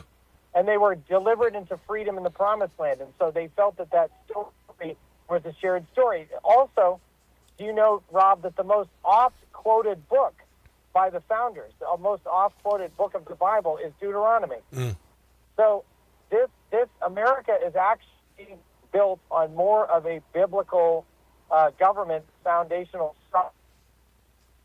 Well, currently Israel's built on a modern European parliamentary system, but America's actually built on a biblical system of governance. Yeah, and you also look at the tale of deliverance. You're Moses, and we were delivered from Europe and from to pursue religion freely is really what it was all about. Did you hear Katie Tur on MSNBC? She was clueless. Mike Johnson was quoted, that Day of Faith last Sunday, which I went down to in Washington D.C. Rededication 250, and she acted. She couldn't believe that he said that our rights came from God. Can somebody be that clueless as an American journalist to not realize what separates the United States from all other countries is that we recognize our rights explicitly come from God? She's so twisted up in this church hate. The church state can't be, Can you believe she was that clueless? I mentioned that to the speaker yesterday, and he said, your phone's being weird. I can't hear you. Yeah, your phone's breaking up. Try it again. Oh, sorry about that, Rob. That's crazy. I don't know what's happening. Go ahead. Can you hear me now? Yes, Rob? I can. Go ahead. Okay, I mentioned that to the speaker yesterday, and he said he never thought he would get in trouble for quoting Thomas Jefferson. Mm.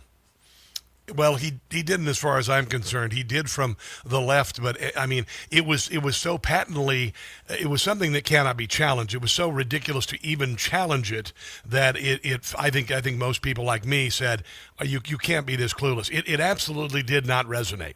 What she said did not resonate, and he has nothing to worry about. I thought last weekend was a remarkable event. Did the speaker say anything about last Sunday's event? Was amazing, Rob. It was absolutely amazing. Yeah. It was absolutely amazing. And rededicating the country to God, it's returning to our roots. It's what we should be doing. Yeah. I want to hold you for the next break, if you wouldn't mind, Matthew Faraci. There's a lot of stuff on the plate. I want to talk a little bit about Afghanistan. I want to talk a little bit about Iran. And apparently Netanyahu was they had had it out on the phone with Donald Trump yesterday. They said Netanyahu's hair was on fire. Not a lot of hair to catch on fire. We will cover that on the other side of the break. This is The Rob Carson Show.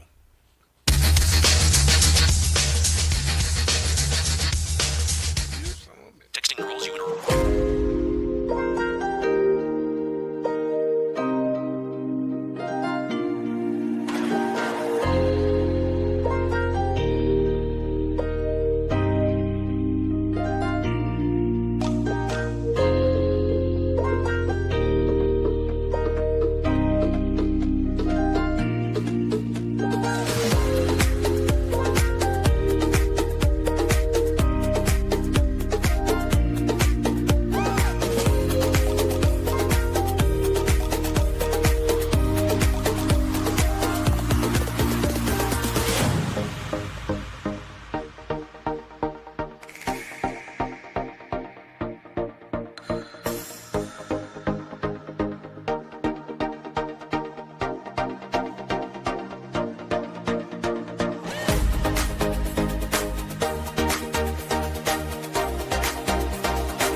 It's the Rob Carson Show. Matthew Faraci, founder of Gideon 300, Inspire Buzz Media Companies. So I heard there was a little bit of... Donald Trump is saying that the Iran conflict's about to come to close. Apparently there was a conversation between Benjamin Netanyahu and him yesterday, and apparently it was a little... it got a little noisy. What have you heard? Have you heard anything at all? Well, Rob, one of the things that I struggle with is who's behind this, who's leaking these stories, where is it coming from? Yes. Because if the president and Bibi are having a conversation, obviously they're not going to tell the world what they're talking about, nor do they want to tell the world what they're talking about. And so who's leaking this?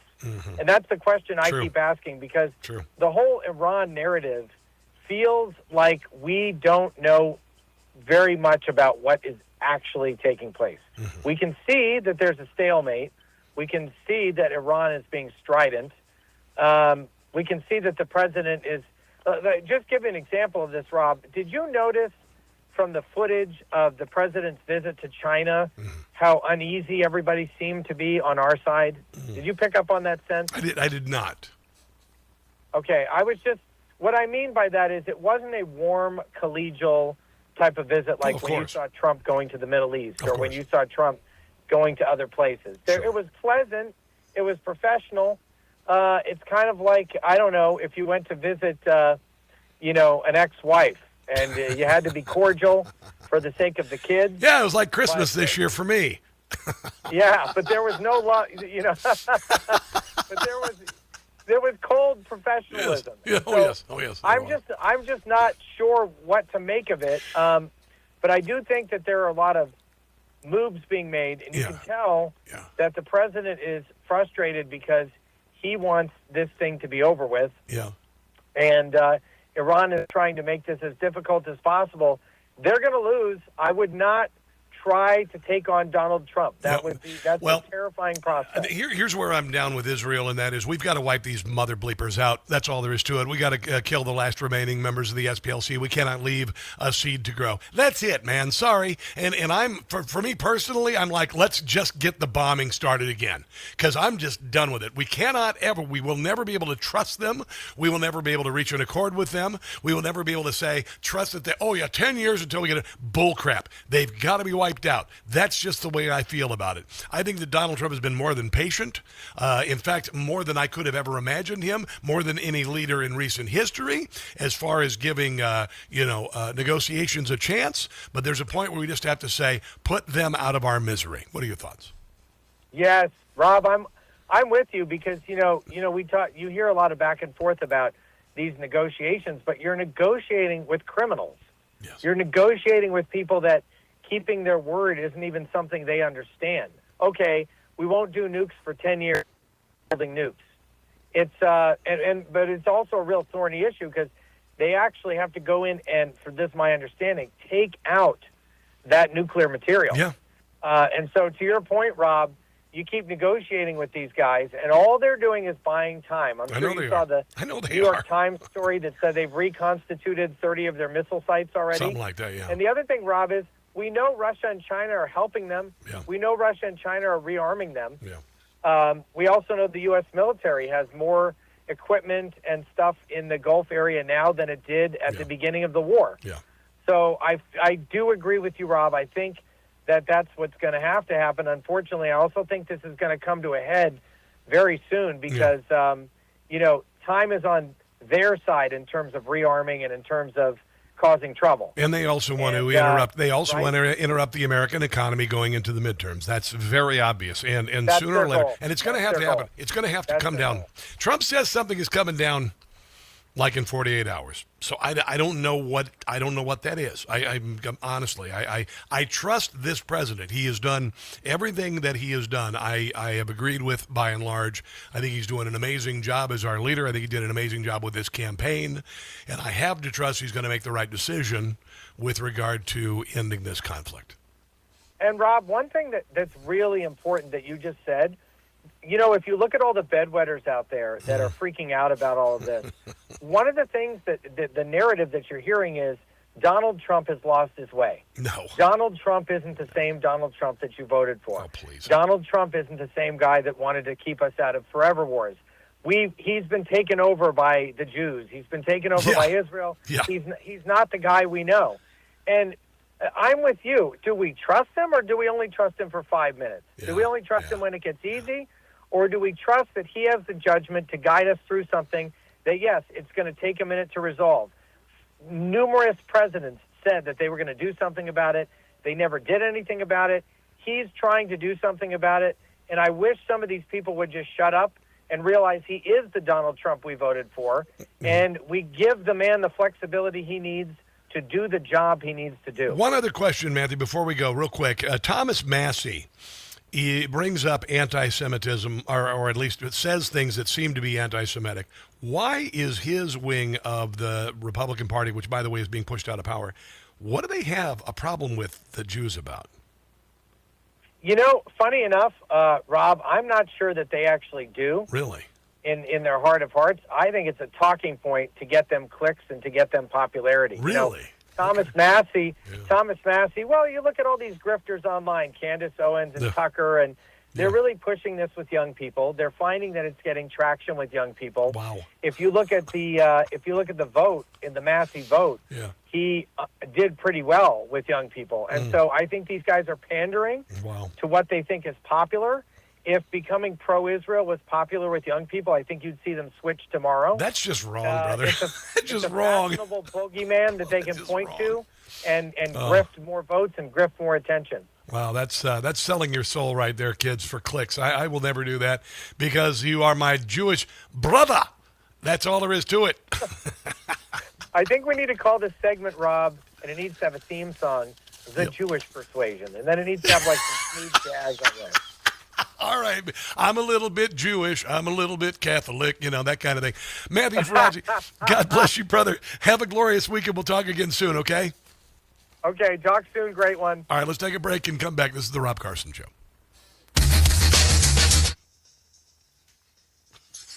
I'm a little bit Hebrew. All right. A little bit of Hebrew.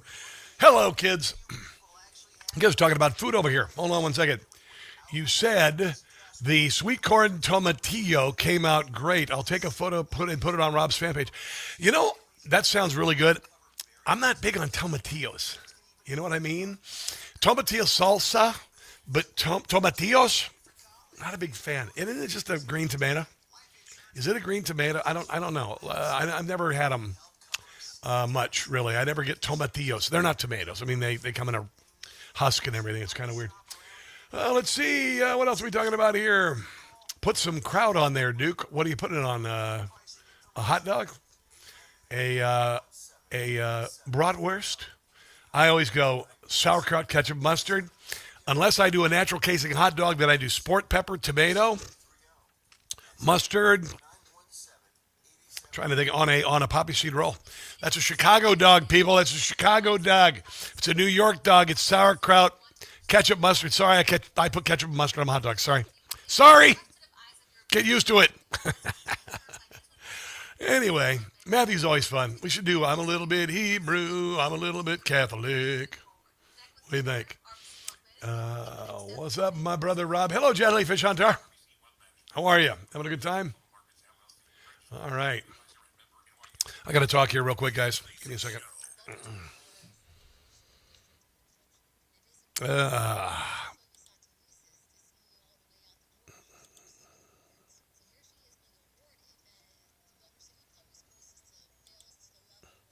All right, what am I going to do here? Hold on.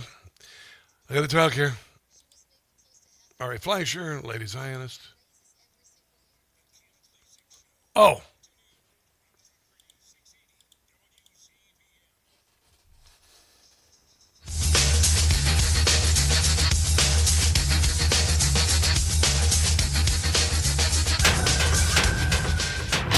So coming up next hour, Ted Cruz did a mic drop on the Democrat Party's history of racism with Mazie Hirono, and I'm going to play it in 3 little segments. It was just brilliant. One of the things that I love about Ted Cruz, he's a brilliant orator, and so we're going to get into that.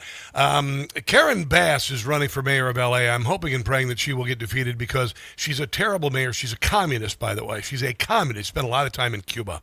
She's a Castro worshiper. She's all of this, and she said she was going to cure homelessness on the streets of L.A. during her first term, and she has not. This is her being interviewed by Jake Tapper before her term and then now. What's your goal by the end of your first term in 2026?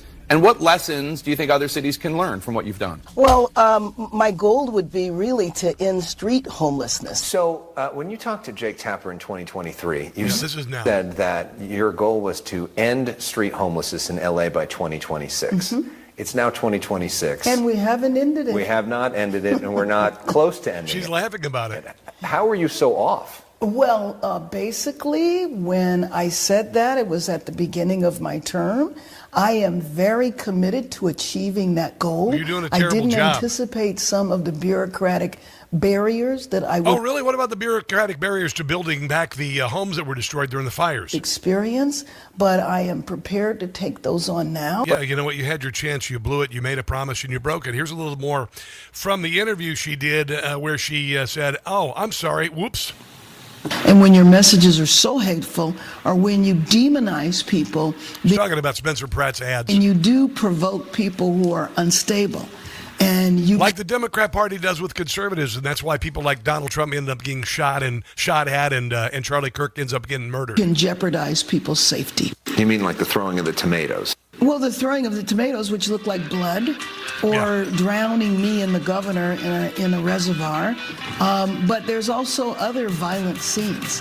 And so I've noticed that that it's taking on a violent trend. Boo-hoo. And that I find to be very scary. Yeah, you want scary, Karen? Try getting jumped on your own block in broad daylight. Yeah. The only nightmare is Karen Bass's L.A., and Yeah. she's laughing while it burns. What do you think Spencer Pratt would be like as mayor? I can't even imagine. I don't think Can't I get worse than understand. you. He has a degree in political science, but he does not have a background or knowledge in how our government works. Yeah, you neither know? do you. No, not at all. In fact, she is a nothing more than an academic, and academics always blow everything when they're put in charge. That's why they stay in academia. Those who can't do, teach. Sorry, not all of you academics, but a good share of you. That's why you teach. Let's take a break and come back. This is The Rob Carson Show.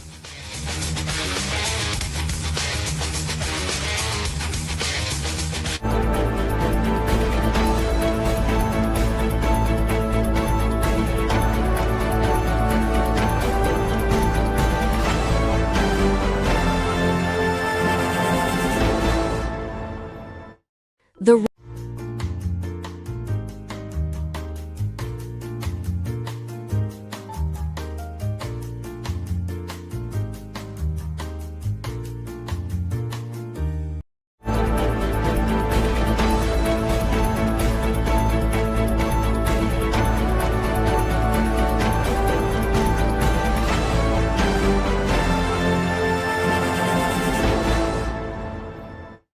The Rob Carson Show is presented by Chapter, Medicare Guidance Simplified. You don't need. Visit relieffactor.com today.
it now. You are about to hear the most interesting, informative, thought-provoking, and funny show in America. On air and on the World Wide Web. This is the Rob Carson Show. This is the Rob Carson Show, hour number 3 of the show. Joining us at the bottom of the hour is Luke Rosiak. Luke Rosiak is an excellent investigative reporter. I've been following him for many years. He used to work for the Washington Times. He's done amazing work, and he went to Columbus, Ohio, and discovered massive amounts of fraud committed mostly by Somalis, oddly enough, in the state of Columbus. He was testifying in front of the Congress in the state of Ohio and Columbus, and of course was greeted by cries of racism by Democrat members of the House there. So we will talk to him about that coming up here very shortly on the show. It's really cool. Yesterday I made fun of, and this only deserves being made fun of, the NAACP. I know it still exists, and the conservative, not the Black Caucus, the Congressional Black Caucus, which is Black liberal Democrats. It's not a Congressional Black Caucus because they don't allow conservatives. They don't allow conservatives there. It's just Black liberal Democrats. And this is Hakeem Jeffries yesterday. They're all butthurt because they are they're Democrat racially gerrymandered districts, which are hotbeds of poverty, crime, poor schools, grievance, and dependence. Those are the things that make up Black districts run by Democrats, gerrymandered racially around the country. The America's inner cities. There you go. And it's been this way for a very, very long time. The Supreme Court said, enough is enough. Enough is enough. We cannot gerrymander districts according to race and basically expecting black people to vote Democrat. That's what they expect. That's what they expect. I have a little montage I want to play real quick about how black people are expected to vote Democrat. I put this together this morning bright and early, and here it is. Famous hold one. on 1 second. If you don't they're gonna vote play for right me, here. Here we go. Sir, y'all remember the famous one. If you don't vote for me, then you ain't black. Got more questions, but I tell you, if you have a problem figuring out whether you're for me or Trump, then you ain't black. The moniker is real that if you're black, you vote Democrat, right? I have never heard any other group of people being described that way. No. What's something that you always carry with you? Hot sauce. Really? Yes. Now, listen, I just want you to know, people are going to see this and say, okay, she's pandering to black people again. Okay. Is it working? Yeah. Only black people. The way we vote is tied to our identity. Yes. And there is nothing more personal than your identity. Yes, 100%. You get it. Yes! I've never heard this before. I haven't heard this in 30 years of following this. I've been following this, America's inner cities and the crime and the 10 times the national murder rate and the hopelessness and helplessness and broken families. I mean, I haven't heard this kind of talk out loud because people have been called Uncle Toms and people have been told you're this and that and this and that for saying such a thing. But it's finally happening. It's finally happening. And this SCOTUS decision has the Democrats completely out of their minds because they recognize this is the Berlin Wall falling for inner city people of color. It is. I've heard emancipation from some people. That's what this is about. Because LBJ said he could get black people to vote for Democrats for 200 years, but he called them the N-word, okay? And they do it the same way. They promise things. They promise the sun, the moon, and the stars, and then when Election Day rolls around, they leave some money on the dresser, but they don't leave money on the dresser anymore. I've been saying this for years. And so what is the Democrat doing? The Democrat Party doing? They are trying to get people to fall on their sword. And the only ones they can think of are young college athletes, the only people who are maybe a little bit more susceptible, less life experience. And they are asking for some insane reason for college athletes in the SEC, blacks, to give up their careers and boycott their possibility of a career, their livelihood now, because the Supreme Court voted in a way that Democrats hate. This is Hakeem Jeffries. With members of the Congressional Black Caucus, as well as former athletes committed to this. It's not the Black Caucus, it's the Black Liberal Democrat Caucus. Cause, in getting. Remember when Rush used to say the NLLCP, something like that, the National Association of Liberals?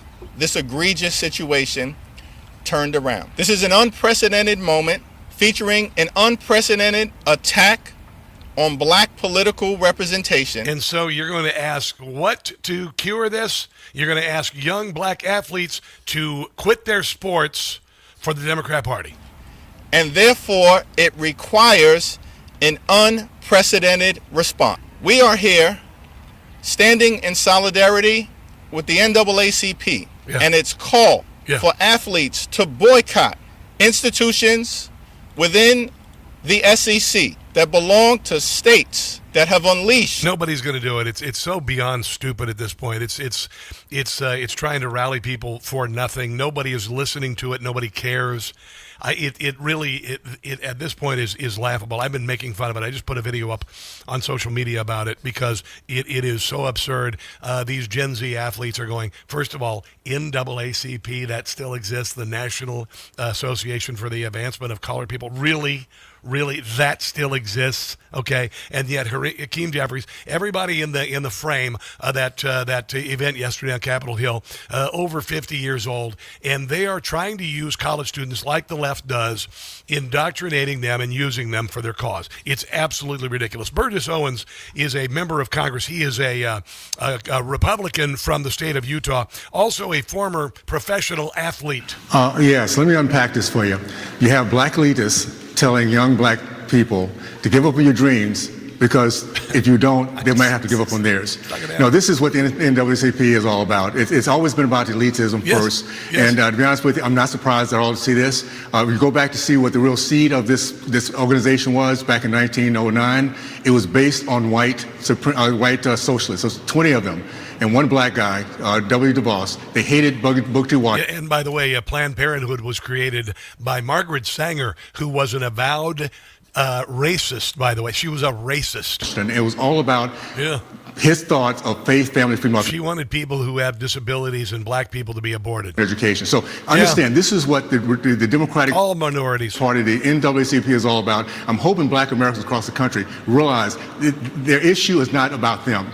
The issue is not about those that they're supposed to be serving. It's about the elitists who want to keep their power and do anything they can, destroy anybody's lives they can to make that happen. It is remarkable. And I told you they're going to get uglier and it's going to get bigger as we go down this road, as the Democrat House of Cards begins to crumble, and it's been built on racism. Here's more from Burgess Owens. Well, they also just keep in mind what we're talking about is the dreams that these people have. They're working hard to get it done. And these people come across and say, you know what, forget your dreams, forget your hopes, forget the fact you can get to the middle class and leave a legacy for your own kids. Think about us. Think about us here in D.C., these black elitists that by the way, Laura, they vote against everything that would help the black community grow. They vote against choice. They vote against... Look at Baltimore. Baltimore is rotting. Number 2 worst schools in America. You can buy a brownstone newly redone in Baltimore for $150,000. But across the street is a car with a window shot out of it and a boarded up building that had been burned down. Anything that helps the free market. No grocery stores. You got to run from your car into your house and lock the door. Grow. These people, again, they're socialists and Marxists. I hope this is a wake-up call. They do not care about anyone but themselves. And this is a chance for black Americans to finally realize it's the Republican Party, it's President Trump. You heard that hopeful message. That is the message for everyone. And by the way, that was the message I grew up with in the 60s, segregated community. All about moving forward, dream big, and overcome the obstacles and never, ever be a victim. Put in the work. There you go. But I told you that the Democrat Party is going to get uglier. They're going to get louder. They are movie vampires dying. This is Ayanna Pressley the other day regarding this decision. Listen. I have to just tell the truth. There are people in this hostile anti-black administration that would rather black Americans pick cotton than pick the president. Modern farm equipment has been around for over 100 years.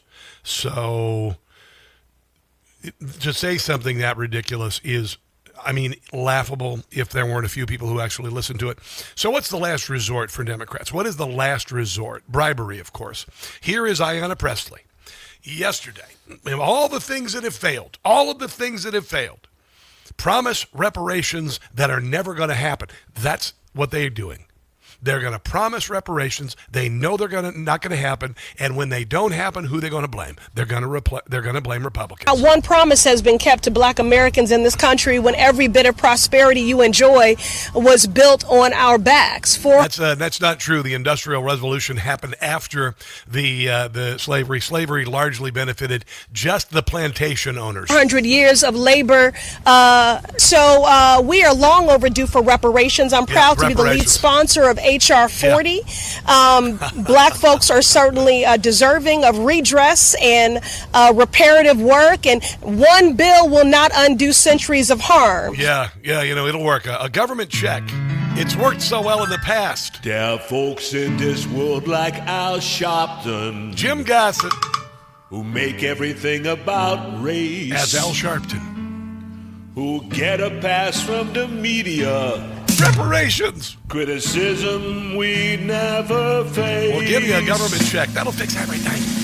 I have been a race baiter. It's made me a lot of dough. Quit your sports. As well as an Israel hater. I'm just like old Sleepy Joe. Come on. That's why I don't have any viewers. That's why my ratings are low. But they know that I'll cry racism if they cancel my TV show. Here's the chorus. Everyone is racist. Everyone I hate. Every time I say it, the Dems get quite irate. They want to make you pick cotton. Everyone is racist. Okay, sure. Everyone but me. Yeah. You will hear me say it on MSNBC. Well, it's MS now, so there you go. Let's take a break and come back. This is the Rob Carson Show.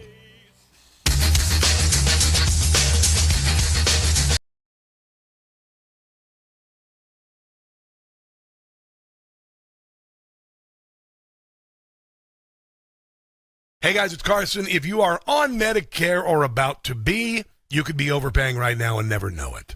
Here's why. Millions of seniors are in a plan that doesn't fit their needs. Because Medicare is complicated, many brokers just steer people into plans that pay them the most. That's absurd. That is so absurd, I decided to write a little slogan for it. Medicare sure ain't fair, and choosing a plan is a bear. Pick a plan with a broker if you dare, and you might end up with a scare. Okay, listen, it's a little rough. You need to know about Chapter. They're the only national advisor that looks at every plan in the country, matches your doctors, your prescriptions, and your situation to a plan that fits your needs. With Chapter, you'll see what a plan actually costs when you need it, not just the $0 some plans advertise. Your doctors are covered and your prescriptions are too. You'll have confidence you have the coverage you need. A call with Chapter is free, takes about 20 minutes. If you're turning 65 or already on Medicare, call 27 Medicare. Again, that's 27 MEDICARE. Call 27 Medicare today.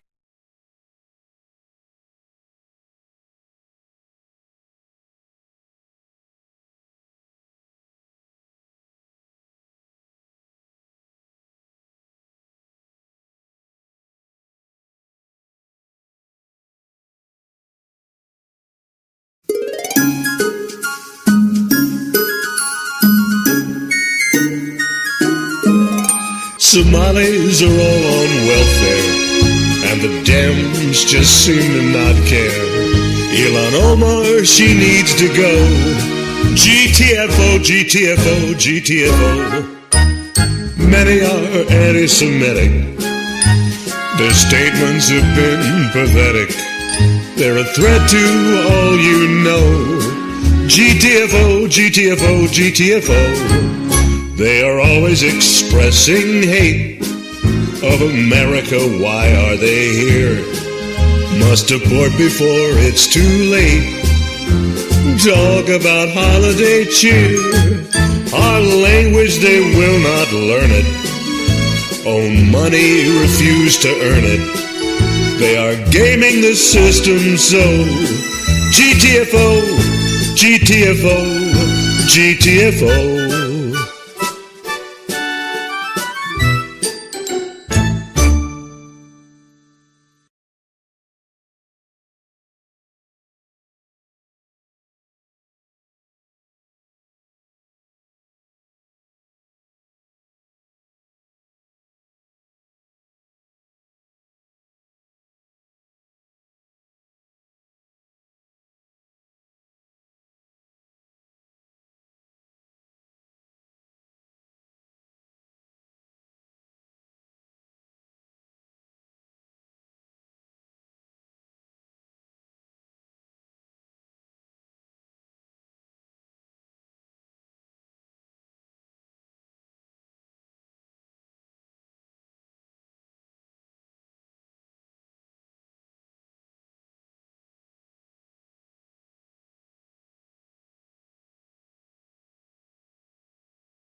It is the Rob Carson Show. I've got that audio from Ted Cruz giving Mazie Hirono a little what fur on Capitol Hill yesterday. It was brilliant, actually.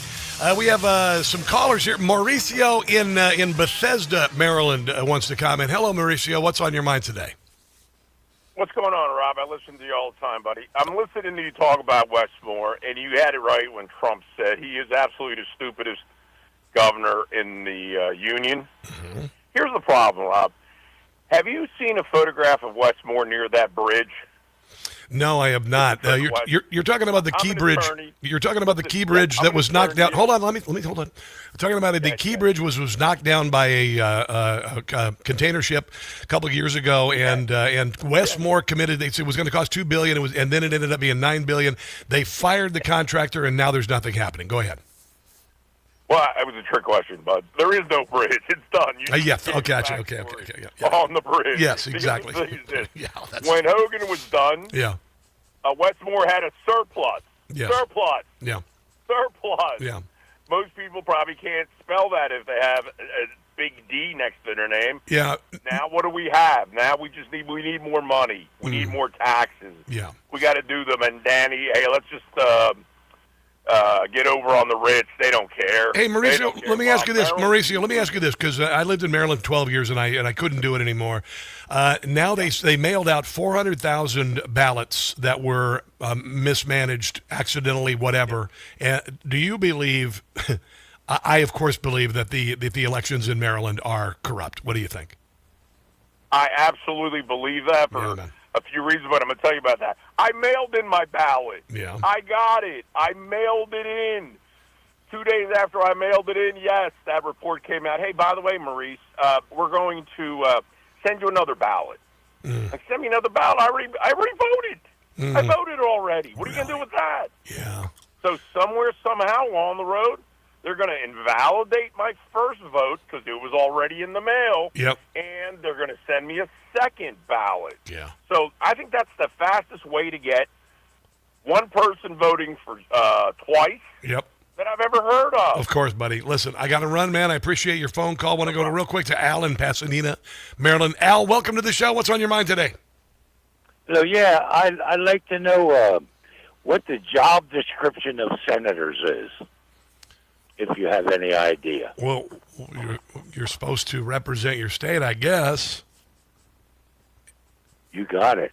Yeah. And it's something that they don't even know. I know exactly. You don't represent. You're not representing constituents. Oh, I know. You're representing states' rights. Yeah. Well, Al, you know, the thing is, right now, that's what the Senate was established for. Exactly, and to represent states' rights. States would not sign on to the Constitution until they had direct representation, and the Senate was the very last thing. Now, since 1913, the Senate has run wild. Yeah. They're the ones that are making problems all over Washington. Yeah. They're not there to write bills. They're not there to take on the House of Representatives. Mm-hmm. They're there only to pass the bills or send them back to the House. Yeah. They're not there to write bills. Yeah. They're not there for any of that. Yeah. They're there to put people in the courts. They're there to confirm Trump or the president's cabinet. Yeah. They're there to do things like that. But they're nowhere near anywhere in any legitimate papers that came from our forefathers did the Senate have the right to write bills. Yeah. And it's none of their business. Yeah. They either approve it or disapprove it. Yeah. And what they're supposed to be representing is how is it going to affect my state. Yep, you're exactly right. Listen, Al, I got to run. I appreciate you. Thanks for the phone call. Right. Yeah, I appreciate you. You're kind of non sequitur. We weren't really talking about that, but you make a good point. You make a good point, and I do appreciate your educated opinion, by the way. Both of you, Maurice and Al, thank you so much. Real quick, I'm going to share a little bit of this Ted Cruz taking on Mazie Hirono, giving the Democrats, and this is finally coming through, by the way. After years and years and years and years, people are beginning to realize the history of the Democrat Party. This is just, I think, a brilliant, brilliant analysis. Just a moment ago, our colleague Senator Hirono said there's a lot more to say, and indeed she's right. And in fact, I want to go back to her comments. She began by saying we have a long history of racial discrimination in this country. That's undoubtedly correct. Yes. And then she said, quote, we had poll taxes, we had literacy tests, we even had tests of how many jelly beans are in a jar. Mr. Chamberlain, when Senator Hirono says we had poll taxes, I want to ask you who we is, and in particular, what party was it that implemented poll taxes in the South? I mean, I don't want to necessarily speak in every single case, but I'm pretty confident it was mostly the Democrats. Yeah. And what party was it that put literacy tests in place in the South? Same answer, mostly the Democrats. Yes. And what party was it that had tests like how many jelly beans are in a bottle? The Democrats. Yeah. Tell me, what party were the founders of the Ku Klux Klan from? Oh. I'm pretty sure that was the Democrats. Pretty much, yeah. Indeed. In fact, Nathan Bedford Forrest, the founder of the Klan, was a delegate to the 1860 Democrat National Convention. What party wrote the Jim Crow laws in the South? The Democrats. Yeah. And so on this side of the aisle were members of the Republican Party. Who was the first Republican president? Abraham Lincoln. Yep. The Republican Party was literally founded. Why? To oppose slavery. Oh, yeah. We came into existence because slavery was a grotesque evil. Yeah. And it was President Lincoln, the first Republican president, who signed the Emancipation Proclamation, who won the Civil War, and that resulted in the freeing of the slaves and the passage of the 13th, 14th, and 15th Amendments. Yeah. By the way, fast forward to the Civil Rights era. Bull Connor, one of the most noxiously racist politicians. What party was he from? He was a Democrat. Yeah. The Democrats, for the entire history of their party, have been a party based on racial discrimination. And finally, the wall is coming down. It is finally falling. And we can come together to pick up the pieces. Let's take a break and come back. Luke Rosiak on massive fraud in Ohio. Coming up. Don't go anywhere.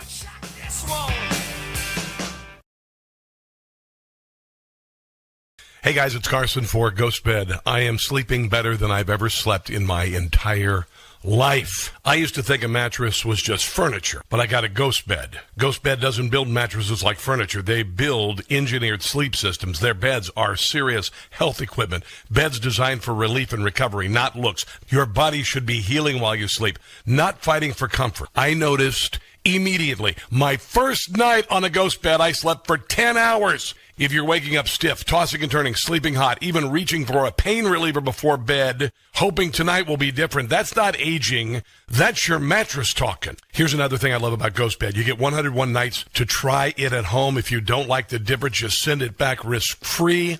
GhostBed is currently having their Memorial Day sale plus an extra 10% off for my audience. Go to ghostbed.com/Carson and use promo code Carson. Ghostbed.com/Carson. Promo code Carson for the sleep of a lifetime.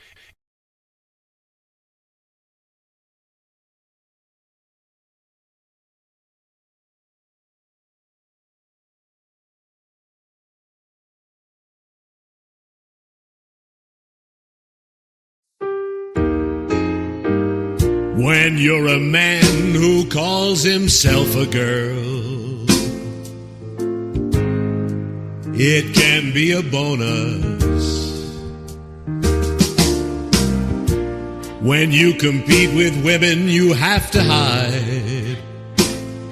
Ooh, that pair of cojones. I can cycle against the girls, that's my choice. I can steal their medals with this manly voice, 'cause the left makes me feel, the left makes me feel, the left makes me feel like a transgender woman.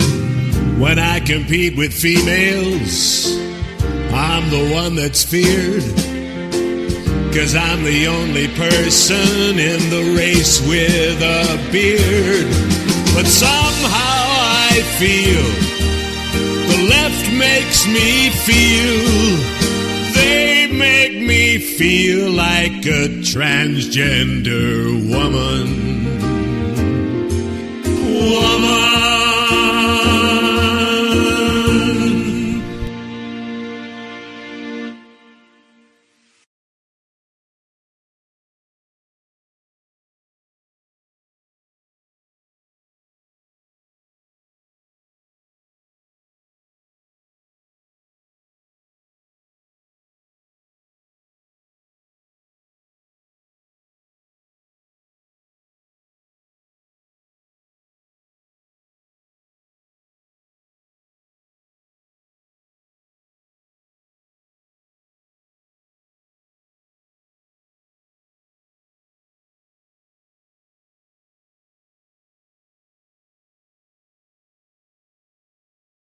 For 250 years, Americans have believed in one powerful idea, that we were meant to live free, free to work hard, free to move, free to enjoy life without being held back. But if everyday aches and pains are slowing you down, might be time to declare your independence from pain. I did with Relief Factor. That's how I'm able to crush it at the gym every day. Thank you very much. Relief Factor is a 100% drug-free, research-based formula designed to help your body fight inflammation, one of the root causes of pain. It's not a quick fix or a temporary mask. It works from the inside out, at the source. Relief Factor was created so people could get back to living life on their terms, walking, working, exercising, and enjoying the moments that matter. This year, as we celebrate 250 years of American independence, take a stand for your own freedom. Declare your independence from pain. Try Relief Factor today for just $19.95. Your 3-week quick start is ready for you. Visit ReliefFactor.com or call 800-4RELIEF.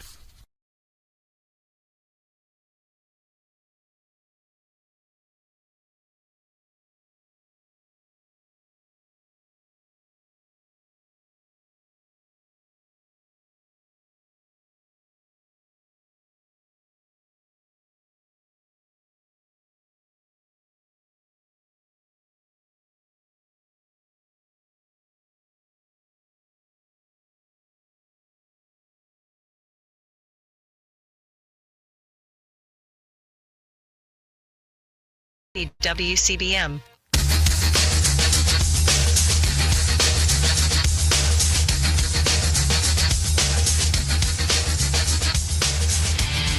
The Rob Carson Show podcast is everywhere. Go to Newsmax.com/listen for details. I would like to point out that the majority of people on Medicaid in Ohio are not from the Somali community or from communities of people of color. The majority are actually white. So for you to imply the racist information that you're on Medicaid or home health? On Medicaid and home health. We We are, when you look at the numbers of people that are in Ohio, the white population versus people of color, you're implying that most of the fraud is happening in communities of color. I'm not implying it, I'm stating it. Boom, that is a mic drop. That is the mic drop of the week from Luke Rosiak. Somebody trying to say that because he went out and discovered massive fraud, largely committed by members of the Somali community, and she said, you are implying, and Luke Rosiak said, I'm not implying, I am stating it. Boy, that was huge. Luke Rosiak, welcome to the Rob Carson Show. How are you, brother? Hey, Rob. Thanks for having me. When I saw Luke, oh, my God, my head exploded. Luke, by the way, works with the Daily Wire and has been in Ohio, where he has uncovered all of this fraud, by the way. Brilliant coverage. But she was ready to do the old pin the racism on the donkey thing going there, and you would have none of that. Who was that, and what were you doing when you dropped that mic? Well, I call her Dr. Somali. I think her name is actually Dr. Sonali. It's like one letter off from Somali. Yes. But she's one of the only Democrats on the Ohio Medicaid committee. And that's, really says a lot about Ohio. It's basically a very red state. And then they started offering these Medicaid programs that certain ethnic communities started exploiting at massive scale. And they told all their friends, and their friends came and moved there. And pretty soon they started using that to amass political power and putting Democrats in Congress who are from these ethnic communities. And underpinning the whole thing, we're realizing more and more every day, is these sketchy Medicaid businesses that they all own. And it took a while for us to notice because we're just normal people working jobs. But more and more you realize, like every time you hear about some Democrat or some foreigner, they own a Medicaid company that brings in like millions of dollars. It's like, Rob, are you and I the only people that don't have these things? Should we start one? I heard someone the other day talking about how at refugee camps in Africa, they were talking about where they're going to go. And they said, well, we're going to go to Minnesota because that's where you can commit fraud and make a lot of money. So it actually became magnets. What I'm curious about, because I lived in Ohio, where Vivek Ramaswamy, by the way, won every county in the gubernatorial primary. How in the hell is it just because Columbus is, a liberal bastion, I guess, in the northern part of the state? Well, they've taken over other areas, too, like Reynoldsburg, that was like a really deep red area, and they brought people from Bhutan there and just turned it into a Democrat. They vote as a bloc, and, the Bhutanese are really running at least as much of the home health care scams as the Somalis in Ohio. And I was talking to somebody about that today, and it's like they're always trying to say everyone's racist. Like, yes. I don't have any prejudice against Bhutan. I couldn't even locate Bhutan on a map. Like, I don't care enough about it to have any prejudice against it.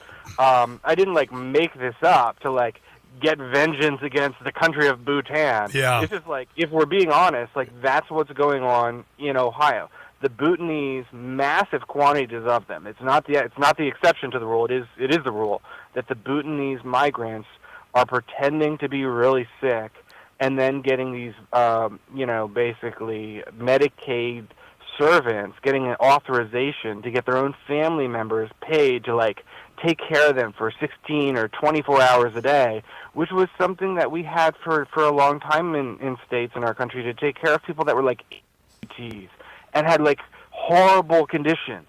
And suddenly these people come here, and every single one of them is claiming they have some horrific medical condition.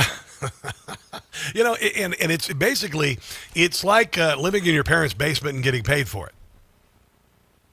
Yeah, I mean, you can bill for cooking, cleaning, companionship, conversation, and they don't even have to be we don't know whether they're doing that. I mean, what I hear is they will bill if you because a lot of these immigrants live in multi-generational households, so if you're 30 and you've got your mom there and she's 60, the mom will typically be cleaning and cooking and doing all the work. She's like the matriarch, but they claim they're taking care of her and bill the government for taking care of her.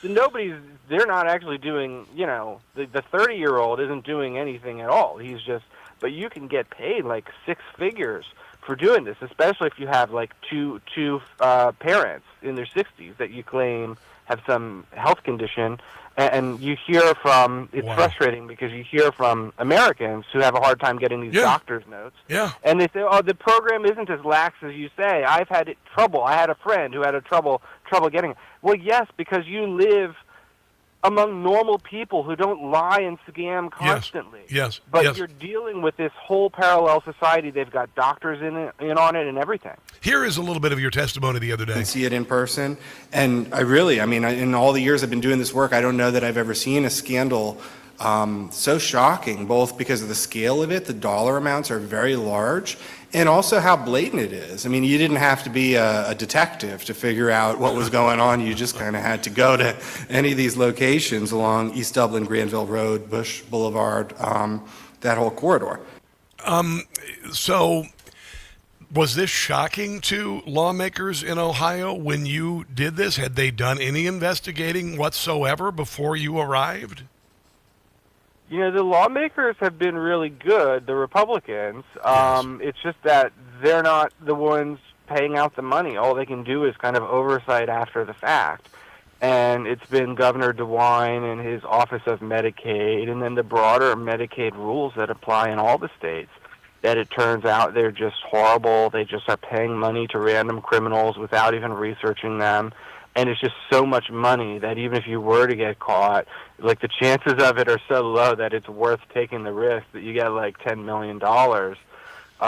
So I think that the question now is how to deal with it. I mean, do we reform this program? Do we cut it off entirely where nobody gets payments to hang out with their family, even though there may be some Americans with rare diseases that impacts negatively? Is this the cost of mass immigration, that now we can no longer have programs that were nice to have, but that were predicated on high-trust societies? Now, you were invited by the State House to come testify, or what was that all about? Yeah, I mean, I did, a lot of the politicians in Ohio have been reaching out about this. Vivek has been talking about it, Ramaswamy. Good. I also testified to the U.S. Senate yesterday. Wow. And what's interesting there is the Democrats didn't show up. There's a whole committee, small business committee, and the only guy who showed up is the ranking member, who basically has to. Yes. And it was a hearing about fraud, both in Ohio and Minnesota, and clearly fraud exists. And this is part of their job to do oversight, and they just genuinely didn't seem to care. And it's because it benefits them. I guess so. I mean, I hate to feel that way. I thought they would show up and pretend to at least care, but they it's almost like they just don't care about fraud. Now, coming up, I want to share Luke Rosiak, by the way. I want to share with you Brandon Gill did an interview last night because he's in charge of going after these fraudsters, particularly in the state of Ohio. We've got Luke Rosiak, the Daily Wire, Luke Rosiak on Twitter. Let's take a break and come back. This is the Rob Carson Show.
Luke Rosiak from the Daily Wire in one moment. For the first time since World War II, our national debt held by the public has exceeded GDP. Oh, that's good to know, right? America, this is a wake-up call. Our sins of the past, reckless government spending have caught up to us. A lot of it fraud, in case you didn't know. Higher inflation, higher prices, higher cost of living expenses, higher interest payments on the national debt. The dollar is cheapened. The dollar has been cheapened. Smart retirement planners prepare for potential setbacks and know that they can do that by diversifying with a time-tested asset known as gold. Yeah, physical gold for my friends at Birch Gold. They have my money. They should have yours. Text the word Rob, my name, by the way, to the number 989898. Birch Gold will send you a free info kit on converting your IRA or 401k into a tax-sheltered IRA and physical gold. Then you can just let it ride. That's what I'm doing. You don't pull the ripcord on the parachute once you hit the ground. Don't wait for economic turbulence to diversify. Text Rob to the number 989898. Again, text Rob to 989898 for Birch Gold. This is Representative Brandon Johnson on fraud in Ohio. What we found with this Ohio fraud scandal is that we've got what we believe to be billions of dollars that have been defrauded from American taxpayers that should have been going to benefit the American people. And instead, we're being laundered through a wide variety of shell companies that were acting as intermediaries to facilitate payments to organizations that weren't providing any type of health care. Ostensibly, this was going towards companionship services, where we can't even verify that the services were actually provided, where there was no verification that the people providing these services were actually had any medical training whatsoever, and there were no caps on the spending for these programs. Yeah, it is ridiculous, and it was kind of an honor system, and it was very dishonorable. Luke Rosiak was the guy who really uncorked this in Ohio, where by the way, money flying out of Columbus Airport made a beeline to St. Paul, Minneapolis Airport, and then that money made a beeline to Somalia. So there was that connection, and then Luke went there and uncovered all of this. For those who don't know, Luke, give us a little recap of when you got to Ohio and how you pursued this story and where you found this massive fraud. Sure. So the government released a database of Medicaid spending for the first time ever. And you could see what companies were getting paid, sometimes $1 million, $10 million a year for things like home health care. And you could see their addresses. And I found that in Columbus, there was just like an absurd amount, like 15% of all home health care in the whole state was taking place in these 4 square miles, which turned out to be the Somali neighborhood. But I didn't know that. It wasn't like I went to go find the Somalis. I told the database to find the fraud and abuse, and it told me where the Somalis were. Because it was kind of similar to what we saw in Minnesota. You walk down these buildings and they all have these offices that are built in the government, but nobody's in any of them. And then you look up who owns them, and they've got criminal records, tax liens, full-time jobs, and they're doing this on the side. And the government will pay, in one case they paid, basically the husband got convicted of stealing from the government by doing fake jobs for the elderly, and then he didn't pay his restitution. His wife started a company using the same address. They paid her $6 million. The whole time he's not paying his restitution. He doesn't have any money. So it shows how gullible the government is. They're paying people with no real knowledge of who's behind these companies or what they're doing. Where the hell is journalism, Luke? Where the hell is journalism? Snoozing on the job here. You went to Ohio and you found this. Where is journalism in the state of Ohio? Oh, it's bad. The Columbus Dispatch, people are insane. They won't write. They won't tell the resident. Basically, I was there, and they asked me how to spell my name, and I said, if you're writing about my stories, you need to have read the stories, and my name is at the top of the story. Why would you be asking to write how to spell my name? They don't want to tell the readers about how they're giving Medicaid payments to people who have extensive records for theft and fraud before they even start a Medicaid company. And it's because it benefits the Democrats. I know. Here's Brandon Gill real quick. This is how Brandon Gill ties it into the Democrat Party, and of course the media is in bed with Democrats. What Democrats want to do is weaponize the federal government and state governments and agencies to launder tax dollars to give to their political allies to effectively buy off votes. That's what we saw in Minnesota. And what it seems to be we could be finding in certain parts in Ohio and other states across the country as well. What we're doing is we're taking away one of the key arms that the Democrat Party apparatus has used in order to win elections. There you go. I heard that Nick Shirley was in the state of Maryland. Are you going to look into Maryland? This is happening everywhere. California basically lost jobs, but once you count the people who are billing Medicaid to hang out with their families, they can claim to have gained jobs. In New York State, being a home health care aide is now the most common job in the state. So there's a lot to go around for everyone. I mean, Nick Shirley had, no budget, just 2 eyes and an iPhone. I know. He was able to show stuff that all the bureaucrats, they never found. And although we did hear some testimony yesterday in the Senate from people who working these government officials who were tasked with finding fraud in Minnesota, and they did find some of it. The problem was their higher-ups were retaliating against them. 100%. Say anything. I know. Well, Maryland needs a colonoscopy. I think Luke Rosiak needs to give it. I'll bet there's all sorts of corruption here. Luke, I know this is one of the biggest stories I've ever seen you cover. You're doing a great job. Where can people find all your glorious work, man? DailyWire.com. All right, brother. Have a glorious Memorial Day weekend. Great job. Congratulations. Absolutely outstanding. We'll talk again soon, okay? Thanks, Rob. All right, let's take a break and come back. This is the Rob Carson Show. Rosiak is the deal. Hey, guys, it's Rob Carson for Rosiak Birch Gold. When there are supply constraints Right, on commodities, prices go up. Rosiak's the deal. Did you guys like that? That was good. All right. Hello, everybody. What are we talking about here? Come on, Raiders. What's up? Brother Rob. Hello, Jollyfish Hunter. I talked to you earlier. Good to see you. Who's watching over on the Rumbly Roo? On the Rumbly Roo. You guys still talking about food over here? I'm going to get out my real smoker this weekend. I've got my indoor smoker. It's good, but I'm going to get out my real smoker this weekend. I told you this yesterday. I haven't decided what I'm going to do yet.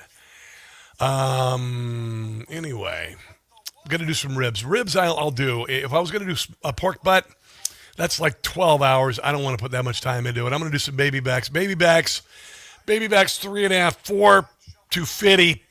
St. Louis 4.5, 4.5 for St. Louis style ribs. We'll see. Anyway, I'm going to do that.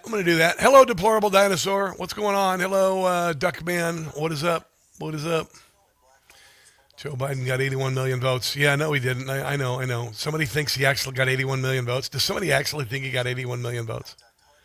81? No, he didn't. It was, please, give me a friggin' break.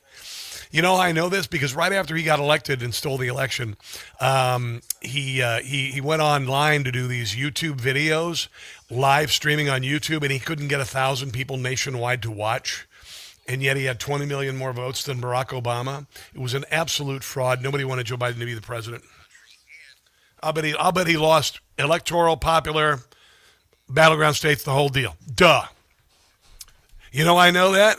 Because I'm not stupid. Here we go. I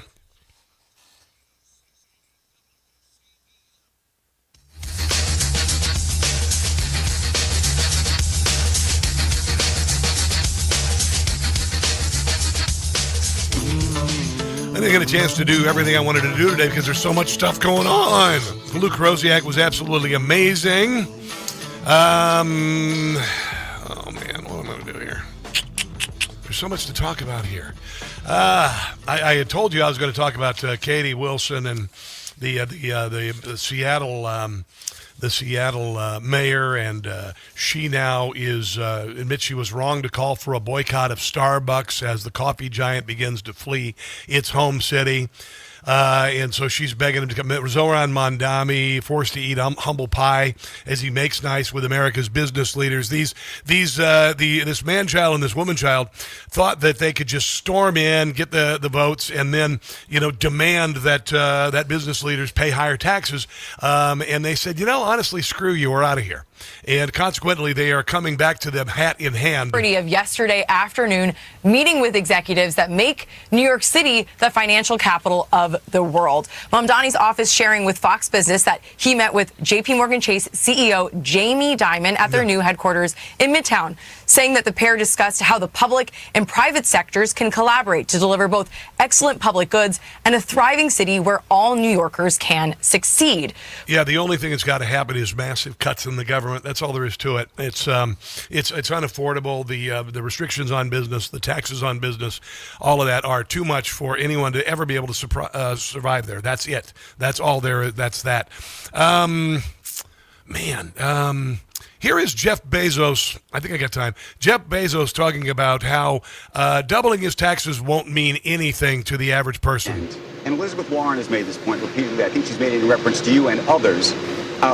Are able to pay a lower tax rate, even though you're paying an enormous sum in taxes, a lower tax rate than maybe I am. These people sometimes say that I don't pay taxes. That's not true. I pay billions of dollars in taxes. And it's a perfect, again, if people want me to pay more billions, then let's have that debate. But don't pretend, that's going to solve the problem. You could double the taxes I pay, and it's not going to help that teacher in Queens. Yeah, that's exactly right. And the same goes for Seattle. And they're discovering that it's not going to be enough for this pied-à-terre, whatever the hell tax it is, on second homes. And by the way, now they've lowered the value on that taxable to $1 million, which, by the way, is about average in New York City if you want to buy a home. So everybody's going to get hammered. There's not enough money. When socialists run out of money, that's the problem. They run out of other people's money. That's what's happening in these cities. And they're going to. This is a really, really cold, hard reality check for them as people are streaming by the millions. 4 million people have fled Democrat-run states. $2 trillion of wealth has left these states for other states. This is a turning point for New York. This is a turning point for California, as well as other Democrat-run states. I don't think they're going to get it. What's going to happen is they're going to have Steve Hilton as the governor of California, Spencer Pratt as the mayor of Los Angeles. Then they could be a shining example. But New York City is going to continue its descent unless they cut government, cut taxes and regulation. Not going to happen with Mamdani. That's going to do it for the show today, guys. Tomorrow, by the grace of God, is finally Friday. God bless America. God bless you. And until tomorrow, do not catch the stupid. I'll see you then. Information. Truth is freedom. Is Newsmax. It's real news for real people.